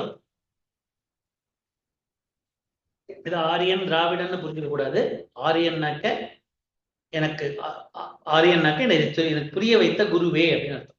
பாசமாம் பற்றறுத்து பாரிக்கும் ஆரியனே நேச அருள் புரிந்து நெஞ்சில் வஞ்சம் கெட. அப்படி இந்த இறைவனை பத்தின சரியா புரிஞ்சுடுத்துனாக்க, இந்த நான் எனதுங்கிற சிந்தனை கொஞ்சம் கொஞ்சமா குறைய ஆரம்பிச்சிருத்துனாக்க, இந்த நான் எனதுங்கிற சிந்தனையிலிருந்து நமக்கு வரக்கூடிய தீய எண்ணங்கள் சொன்னோம் இல்லையா? கோபம், மதம், ஆச்சரியம், காமம், குரோதம், லோபம்லாம், இது அத்தனையும் இதெல்லாம் குறைஞ்சிடும். அதான் நேச அருள் புரிந்து நெஞ்சில் வஞ்சம் கெட. இந்த வஞ்சம், நமக்கு இருக்கக்கூடிய வஞ்சங்கள் எப்ப குறையும்? எப்ப நம்மளுடைய நான் எனதுங்கிற அந்த சிந்தனைகள்லாம் எனது நான் வச்சுக்கணும். நம்ம கல் எடுத்துன்னு வந்தேன்னு சொன்னோம், இந்த கல்லை நான் வச்சுக்கிறேன் அப்படின்னு எனக்கு வேணும் அப்படின்னு ஆசையில அது எனக்கு தான் அப்படின்னு வச்சுட்டு இருக்கிற நிலை வரைக்கும் தான் எனக்கு அந்த கோபம். பக்கத்து வீட்டுல இருந்து ஒரு குழந்தை வந்து அந்த கல் எடுத்து நான் விளையாடுறேன்னு கேட்டேன்னாக்கா, இந்த நான் வச்சுக்கோன்னு நம்ம எப்ப கொடுக்க தோணும்? பரவாயில்ல, நான் வச்சிருந்தா என்ன, நீ வச்சிருந்தா என்ன, வச்சுக்கோன்னு நம்ம கொடுக்கக்கூடிய தன்மை நமக்கு வந்துடுத்துனாக்க அந்த வஞ்சம் வராது. ஆனா நமக்கு அது நம்ம வச்சுக்கணும் அப்படின்னு இருக்க அந்த குழந்தை வந்து நோண்டித்துனாக்க நமக்கு என்ன தோணும்? அதை எடுக்காத வை, எங்க வீட்டுது, அது பத்திரமா இருக்கட்டும் அப்படின்னு நம்ம மிரட்டுறோம் அதை போட்டு.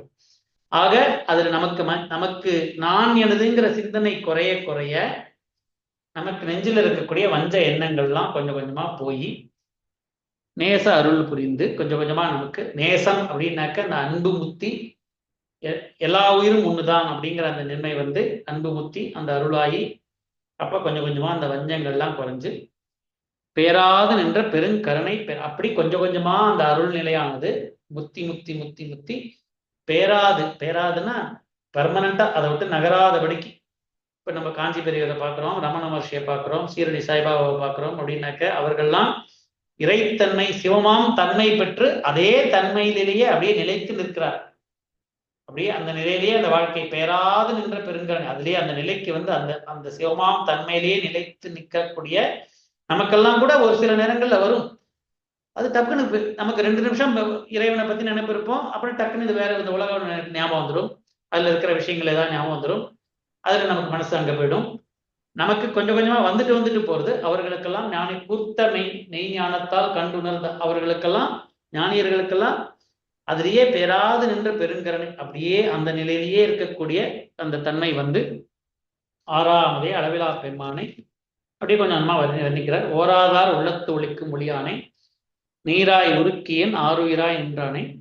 அந்த இறைவன் அப்படிங்கிறவனுக்கு இன்பம் துன்பம் அப்படின்னு எதுவுமே, அதாவது இந்த இறைவன் இதுக்கெல்லாம் அப்பாற்பட்டதுங்கிறதுனால அன்பருக்கு அன்பினே யாவையுமாய் அல்லையுமாய் ஜோதியனே துண்ணிரலே தோன்றா பெருமையினை ஆதியனே அந்தம் நடுவாகி அல்லானே. அப்படி எல்லா விஷயத்துக்கும் எல்லாவற்றிற்கும் ஆரம்பமாகி நடுவாகவும் முடிவாகவும் எல்லா பொருளுடைய ஆரம்பம் முடிவு எல்லாமா இருக்கக்கூடியது இறை பொருளை வர்ணிக்கிறார்.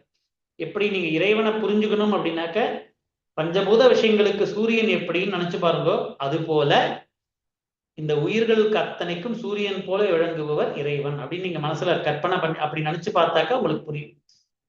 பஞ்சபூதத்திலான விஷயங்கள் அனைத்தும், இங்க உலகத்துல இருக்கக்கூடிய அனைத்து விஷயங்களும் சூரியன்ல இருந்து வந்ததுதான், உங்களுக்கு தெரிஞ்சுதான்.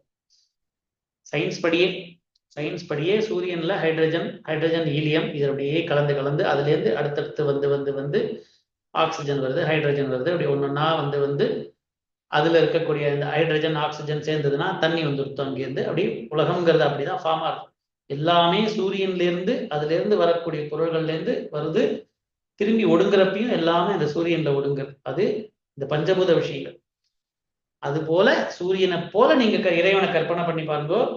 நம்ம உயிர்கள் அனைத்தும் ஒடுங்குற இடம் இறைவன். அது இறைவன்லேருந்து பிரிந்து வந்து இந்த உலகத்துல நம்ம அனுபவத்திற்காக வந்திருக்கோம். அனுபவப்பட்டு நம்ம மலங்கள் நீங்கிற நிலையில திரும்பி இறைவன் அடியில போய் சேரக்கூடிய, அப்படி திரும்பி அந்த அந்த பக்குவம் அடைந்து இறைவன் அடியில போறது வரைக்கும் தான் இந்த வாழ்க்கை. அப்படி ஜோதியனே துண்ணிருளே தோன்றா பெருமையனே ஆதியனே அந்தம் நடுவாகி அல்லானே அந்த இறைவனானவன் எங்க இருப்பார்? ஈர்த்து என்னை ஆட்கொண்ட எந்தை பெருமான் கூர்த்த மெய்ஞானத்தால் கொண்டுணர்வார் தம் கருத்தின் நோக்கரிய நோக்கே. கூர்த்த மெய்ஞானத்தால் கொண்டுணர்வர்கள் யாருன்னா ஞானியர்கள். நம்ம சொன்னோம் காஞ்சி பெரியவர், சாய்பாபா, இவாள்லாம் சொன்னோம். அவர்கள் ஞானியர்கள் மனசுல என்ன நினைச்சுட்டு இருக்காரோ அது இறைவன்கிறது அதுதான். அவர்கள் எதை பத்தியே சிந்திச்சுட்டு இருக்காளோ அதுதான் இறைத்தன்மை அப்படின்னு இந்த வரியில சொல்ற. கூர்த்த மெய்ஞானத்தால், கூர்த்தமை ரொம்ப ஷார்ப்பான ஞானம் இருக்கிறவர்கள். எதுக்கு ஷார்ப்பா தேவை?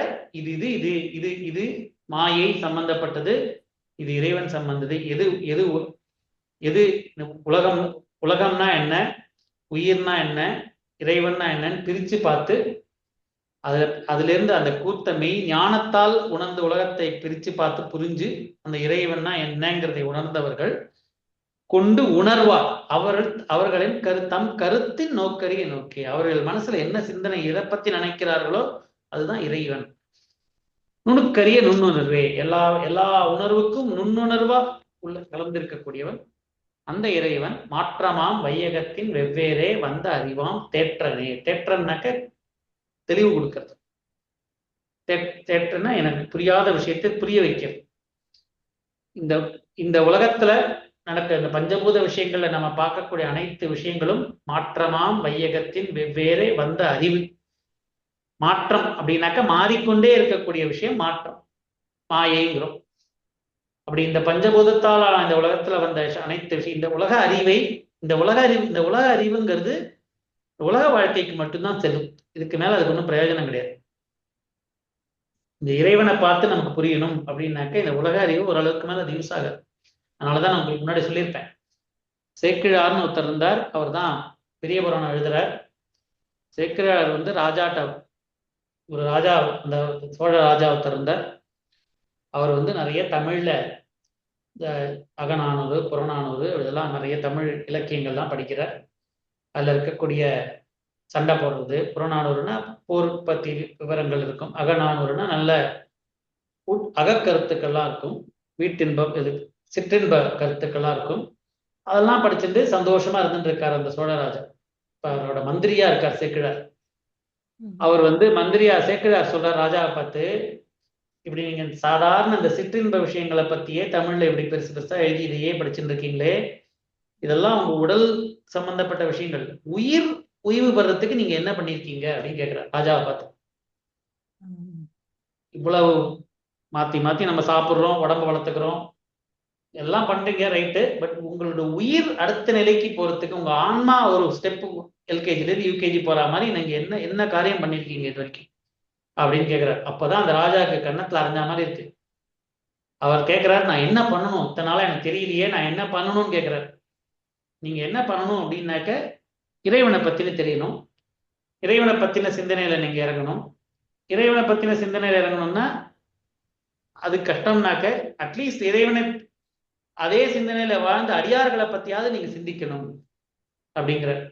அடியார்களை பத்தி சிந்திக்கணும் அப்படின்னாக்க அப்ப நீங்க திருத்தொண்டத்தொகை அப்படின்னு நம்ம பாடுறோமே, அந்த தில்லைவாழ் அந்தனதம் அடியார்தம் அடியன், அப்படி அந்த 63 நாயன்மார்களை பத்தி கதை அவர்களுடைய புராணங்களை நான் எழுதுறேன், அந்த அடியார்களை பத்தி சொல்றேன். அந்த ராஜா சொல்றார் சேக்கிழார்ட்ட, நீங்களே எழுதுங்க எனக்காக தமிழ்ல இறைவனை பத்தியும் இறைவன் பத்தியே நினைத்து கொண்டிருந்த அடியார்களை பத்தியும் ஒரு திருமுறையா எழுதுங்க, உங்க வாய் மூலமா நானும் அதை படிக்கிறேன் அப்படின்னு சொல்லி சேக்கிழார் வந்து சிதம்பரத்துல உட்கார்ந்து அவர் உலகலாம் அப்படின்னு அந்த ஆரம்பிச்சு பெரிய புராணத்தை எழுதி அதுல 63 நாயன்மார்கள் கதையை எழுதுறார். அதுக்கப்புறம் அந்த சோழராஜா மற்ற அகநானூறு புறநானூறு இது தேவையில்லாத இந்த அகக்கருத்துக்கள், இந்த சிற்றின்ப விஷயங்கள் எல்லாம் ஓரமா வச்சுட்டு இறைவன்னா என்ன, இறை அடியார்கள்னா என்னன்னு அதுலேயே தன்னை மனசை செலுத்தின்றார். அது போல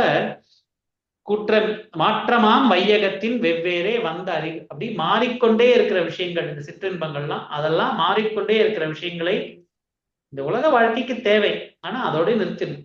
ஆனா உயிர் அடுத்த நிலைக்கு போகணும்னா அதை ஓரளவுக்கு மேல அதெல்லாம் உதவாது. அதுக்கு அந்த அறிவெல்லாம் தேற்றம், அதுல இருந்து தெளிவு பெறும். அதெல்லாம் ஸ்கூல்ல போறோம், கத்துக்கிறோம், காலேஜ் போறோம், படிக்கிறோம், அதெல்லாம் இந்த உலக விஷயத்துக்கு என்னென்ன தேவையோ எல்லாம் இப்ப படிக்கணும். ஒரு பாயிண்ட்ல அதெல்லாம் ஓரமா ஒதுக்கி வச்சுட்டு இறைவன்னா என்ன அதையும் நம்ம பார்க்க கத்துக்கிறோம். ஆக மாற்றமா மையகத்தின் வெவ்வேறே வந்த அறிவாம் தேற்றனை, அதுல இருந்து எனக்கு தெளிவு, அந்த தெளிவு பிறக்கணும். தேற்ற தெளிவே என் சிந்தனையில் ஊற்றான உண்ணாரமுதே உடையானே வெற்று விகார விடக்குடம்பின் உட்கிடப்ப ஆற்றே. இந்த உடம்பு ஆனது எப்படிப்பட்டது? இந்த ஆன்மா பக்குவம் அடைஞ்சாச்சு. இந்த வேற்று விகார விடக்குடம் அப்படின்னாக்க இந்த உடம்பானது மாறிக்கொண்டே இருக்கிற விஷயங்களை, இந்த உலக விஷயங்களை வேற விதமா தான் காண்பிக்கும். அது உடம்புடைய கேரக்டர், அப்படி உடம்புடைய தன்மை அப்படி. இறைவனை பத்தி நமக்கு புரியணும்னாக்க இந்த ஆன்மா மட்டும்தான் புரிய முடியும், ஆன்மாவால தான் உணர முடியும். இந்த உடம்பானது மாத்தி மாத்தி கண்ணை திறந்து பார்த்தா இந்த பஞ்சபூத விஷயங்களை தான் காண்பிக்கும். மூக்கு திறந்தனாக்க வாசனை தான் வரும், காதை திறந்தா இந்த உலகத்துல இருக்கிற ஓசைகள் மட்டும்தான் கேட்கும். அது இந்த உடம்புடைய தன்மை. அது அந்த வேற்று விகார விடக்குடும்பு, விகாரங்கள் இதெல்லாம் திரும்பி திரும்பி விகாரங்களை மட்டுமே காண்பிக்கின்றது. இந்த விகாரங்கள்லாம் எனக்கு தேவையில்லை, நான் நிறைய பார்த்தாச்சு, இதுல இருந்து பக்குவம் அடைஞ்சாச்சு. அப்படி அதுல இருந்து என்னை உட்கிடப்ப ஆற்றை, இந்த உடம்புக்குள்ளார என்னை உட்காத்தி வச்சிருக்காதப்பா, என்னை வெளியில எடுத்துரும். வெளியிலன்னா இந்த செத்து போகணும்னு அர்த்தம் இல்லை, இந்த உடம்புக்குள்ளேயே இருந்தாலும் இந்த உயிரானது இறைவனுடைய ஐக்கிய நிலையில இருக்கணும்னு அர்த்தம். நம்ம திருவாசகம் படிக்கிறப்ப செத்திலா பத்துன்னு கூட ஒண்ணு பற்றும். செத்திலா பத்துன்னு இந்த உடம்பு செத்து போகணுங்கிற அர்த்தம் இல்லை. செத்திலா பத்துனா உடம்பு மேலேயே இருக்கக்கூடிய சிந்தனை செத்து இறைவன் மேல இருக்கக்கூடிய நினைப்பு அதிலேயே வாழணும் அப்படின்னு அந்த வேற்று விகார விடக்கு உடம்பின் உட்கிடப்பு ஆற்றை. இதே இந்த உடம்புடைய கண்ட்ரோல்ல என்னால இருக்க முடியாது, என் அரணே ஐயா, என் அரணே ஓ என்று அப்படி அந்த நிலைக்கு நீங்க கொஞ்சம் கொஞ்சமா பக்குவப்பட்டு அந்த நிலைக்கு வந்தாச்சுன்னா போற்றி புகழ்ந்திருந்து பொய்கட்டு மெய்யானார். அப்படியானவங்க வீட்டு இங்கு வினைப்பிறவி சாராமே. அந்த நிலைக்கு நீங்க வந்தாச்சு, அந்த ஆன்மா பக்குவப்பட்டெடுத்துனாக்க திரும்பி உங்களுக்கு மறுபிறவி கிடையாது. ஏன்? பண்ணக்கூடிய செயல்கள் அத்தனையும் நீங்க இறைவனை நோக்கி பண்ணக்கூடிய தன்மை வந்தாச்சு இந்த உலக வாழ்க்கை. அதனாலதான் நம்ம பகவத்கீதையில மகாபாரதத்தை சொல்றாரு இல்லையா, கிருஷ்ணர் அர்ஜுனர்கிட்ட சண்டை போடு, உன்னுடைய கடமை, நீ சத்திரியனா இருக்க, உன்னுடைய கடமை இந்த யுத்தத்துல நீ போர் புரியறது தான் உன்னுடைய கடமை, உன்னுடைய தர்மத்தை நிலைநாட்டுறது தான் உன்னுடைய கடமை, நீ சண்டை போர் புரியறதை நிறுத்தாத. ஆனா நான் தான் பண்றேன், என்னுடைய தாத்தாவை கொள்றேன் அப்படின்னு நீ நான் எனதுங்கிற சிந்தனையோட பண்ணாத. இறைவனுடைய தொழில நான் இந்த அறத்தை நிலைநாட்டுவதற்கு எனக்கு இந்த இடத்துல இப்படி ஒரு தொழில், இப்படி ஒரு ரோல் கொடுத்திருக்கார், அதை நான் பண்றேன் அப்படின்னு இறைவனுடைய சிந்தனையிலேயே அந்த நினைப்பிலேயே நீ பண்ணு, அப்போ உனக்கு அந்த வினை பயன் ஒட்டாது அப்படின்னு இதே கருத்தை தான். அதான் மீட்டு இங்கு வினைப்பிறவி சாராமே, உனக்கு திரும்பி வினைப்பிறவி இங்க கிடையாது. ஏன்? நம்ம எல்லா வேலைகளையும் பண்ணலாம், இந்த உலகத்துல இருக்கக்கூடிய அனைத்து வேலைகளையும் பண்ணலாம். வீட்டுல சமையல் பண்ணலாம், ஆபீஸ்க்கு போகலாம், சினிமாவுக்கு போகலாம், என்ன வேணாலும் பண்ணலாம். இந்த உலகத்துல அனைத்து விஷயங்களையும் என்ன விஷயம் வேணா பண்ணலாம். நம்ம பண்ணக்கூடிய மனசு சிந்தனையானது இறைவனை நினைத்து கொண்டு பண்ணினோம்னாக்க நமக்கு அதுக்கு வினைப்பிறவி ஒட்டாது. உபனிஷத்துல சொல்லியிருக்கேன் உங்களுக்கு, இறைவனையே சிந்திச்சுட்டு மாமிசம் வெட்டக்கூடிய ஒருத்தர் இருப்பான், அவனுக்கு கூட வினைப்பிறவி ஒட்டாது. நீ என்ன உயிர்களை கொன்று கொண்டிருந்தாலும் உன் மனசு இறை சிந்தனையோட இறைவனுடைய கொடுத்த ஒரு தொழில ஒரு பகுதியை நீ பண்றேன்னு நினைப்புல பண்ணினா அந்த வினையானது உனக்கு ஒட்டாதுன்னு வீட்டு இங்கு வினைப்பிறவி சாராமே. அப்படி வினைப்பிறவி வராமல் கள்ளப்புலக்குரம்பை கட்டழிக்க வல்லானே. இந்த உடம்பானது திரும்பி நம்ம இந்த உலகத்துல உடம்பெடுக்காமல் இருக்கணும்னாக்க சிந்தனை இறைவன் மேலேயே இருந்தானாக்க வினை அருந்து போயிடும். வினை அருந்து போச்சுன்னா திரும்பி பிறக்க வேண்டிய அவசியமே இருக்காது. அதனால கள்ளப்புலக்குரம்பை கட்டழிக்க வல்லானே. அந்த உடம்பை அழிக்கணும் அப்படின்னாக்க வினையிலேருந்து வெளியில வர்றது ஒண்ணுதான் வழி.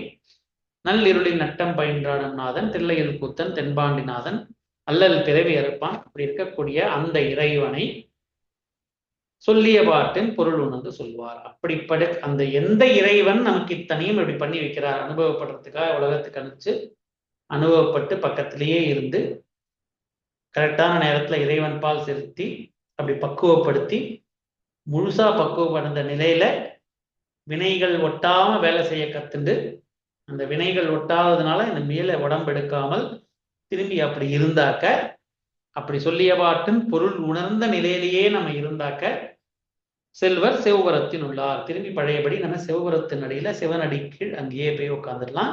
இந்த தடவை அந்த அந்த உயிரானது மலங்கள் மூடிய நிலையில இல்லை, அந்த மலங்களை கட்டுப்படுத்திய நிலையில, மலங்களை ஒடுக்கிய நிலையில அந்த உயிரானது இறைவன் பக்கத்துல சச்சிதானந்தமா பர்மனண்டா அங்கேயே திரும்பி பிறவி எடுக்காமல் முக்தி நிலையில் அமர்ந்திருக்கும் அப்படின்னு 96 வரிகள்ல பல்லோரும் ஏத்த பணிந்து, அப்படி மற்ற எல்லா அடியார்களும் எல்லாரும் வணங்கக்கூடிய அளவுக்கு அந்த உயிரானது இறைவன் அடியில முக்தி பெற்று அங்கு நிற்கும் அப்படின்னு சிவபுராணம் அப்படின்னு 96 வரிகள்ல இந்த இறைவன் எல்லையற்ற இறைவன், அறிவுப்பொருள், எல்லையற்ற அறிவுப்பொருளா இருக்கக்கூடிய இறைவன் மலங்கள் கலந்த நிலையில இருக்கிற உயிர்களை பக்குவப்படுத்தி முழுதாய் அந்த இறைவனை பத்தியே நினைச்சிருந்து இந்த வினைகள்ல இருந்து வெளியில திரும்பி பழையபடி அந்த மலங்கள் ஒடுங்கிய நிலையில எப்படி முக்தி பெறுறது அப்படிங்கிறது 96 வரிகள்ல சிம்பிளா சொல்லி, அதுக்கு ஒரே வழி அந்த எந்த பொருளை நம்ம நினைத்து கொண்டிருக்கோமோ அதே பொருளா ஆகும்னு நம்ம ஆரம்பத்துல சொன்னேன். அதனால ஒரே வழி என்ன அப்படின்னா, நம்ம வீட்டுல பண்றக்கூடிய அனைத்து வேலைகளையும் பண்ணலாம். இன்ஃபேக்ட் இல்லறத்துல இருந்துட்டு இறைவன் அடையிறது தான் ஈஸி அப்படின்னு நம்மளுடைய பண்பாட்டுல, துறவரத்துல போய் நீங்க காட்டுல போய் உட்காந்துட்டு மலையில போய் உட்காந்துட்டுலாம் தபம் பண்ணி அதெல்லாம் ரொம்ப கஷ்டம். இல்லறத்துல இருந்துட்டு இறைவன் பால் மனசை வச்சுன்னு அதுல வாழ்றதுதான் ஈஸின்னு அப்புறம் சொல்லியிருக்காங்க. அது போல இந்த இல்லறத்துல இருந்துட்டு ஆனா இறைவன் பால் எண்ணத்தை வைத்து அப்படியே அதையே சிந்தித்து இறைவன்னா என்ன அப்படிங்கிற அந்த பொருளை சிந்தித்து, எப்படி இந்த உலகத்துல பஞ்சபூத விஷயங்கள்ல சூரியன் போல எல்லா பொருள்களுக்கும் தோற்றமா இருப்பதும் சூரியன், இந்த பஞ்சபூத விஷயங்களும் ஒடுங்கி கடைசியா எல்லாம் நெருப்புல போய் உடங்கி அந்த சூரியனுள்ள ஒடுங்கி நிற்கக்கூடிய எப்படி இருக்கோ அது போல ஒரு பெருஞ்சுடரா நீங்க இறைவனை நினைச்சு பார்த்து, அந்த இறைவன் எப்படி ஒரு அறிவு பொருளோ அது போல நம்மளுடைய அறிவும், நம்மெல்லாம் சின்ன சின்ன அறிவுகள் அங்க நம்மளுடைய மலங்கள்னால நம்ம இந்த உடம்புக்குள்ளார இருக்கோம். இந்த மலங்கள்லாம் கொஞ்சம் கொஞ்சமா ஒடுங்கிய நிலையில நம்மளும் அந்த இறைவனோட அப்படி நான் யாரு இறைவன் எது அப்படிங்கிற அந்த சிந்தனையிலேயே மூழ்கி நம்ம இந்த உலக வாழ்க்கையில அத்தனை வேலைகளை செய்தாலும் அதோடைய வினை பயன் ஒட்டாது. சொல்லிய பாட்டின் பொருள் உணர்ந்து சொல்லுவார் செல்வர் சிவபுரத்தின் உள்ளார் சிவனடிக்கு பல்லோரும் ஏத்த பணிந்து அப்படின்னு மாணிக்க வாசகர் நமக்கு 96 வரிகள்ல இதே கருத்தைத்தான் பல பாடல்களை நம்ம விரிச்சு பல பாடல்களா பாடுறோம். அதுல இருக்கிற முக்கியமான தத்துவ பொருள்களை 96 வரியில நமக்கு சுருக்கி, அதனாலதான் சிவபுராணத்துல மொத்தம் 51 பதிகங்களா இருந்தாலும் எல்லா பதிகத்துக்கும் முத்தாய்ப்பா முதல்ல எடுத்தோம்னா சிவபுராணம்னா சிவம்னா என்ன, எந்த பொருளை நீ அடையறையோ எந்த பொருளை நீ அடையணுமோ முதல்ல அதை பத்தி நான் ஷார்ட்டா சொல்லிடுறேன். அதுக்கப்புறம் அதை பத்தி விரிச்சு நம்ம பல விதமான அதுல பல ஸ்டேஜ்ல நம்ம நினைச்சு பார்க்கறது, பல உணர்வுகள்ல பாடுறது, அதெல்லாம் அடுத்தது விரிஞ்சு பண்றது.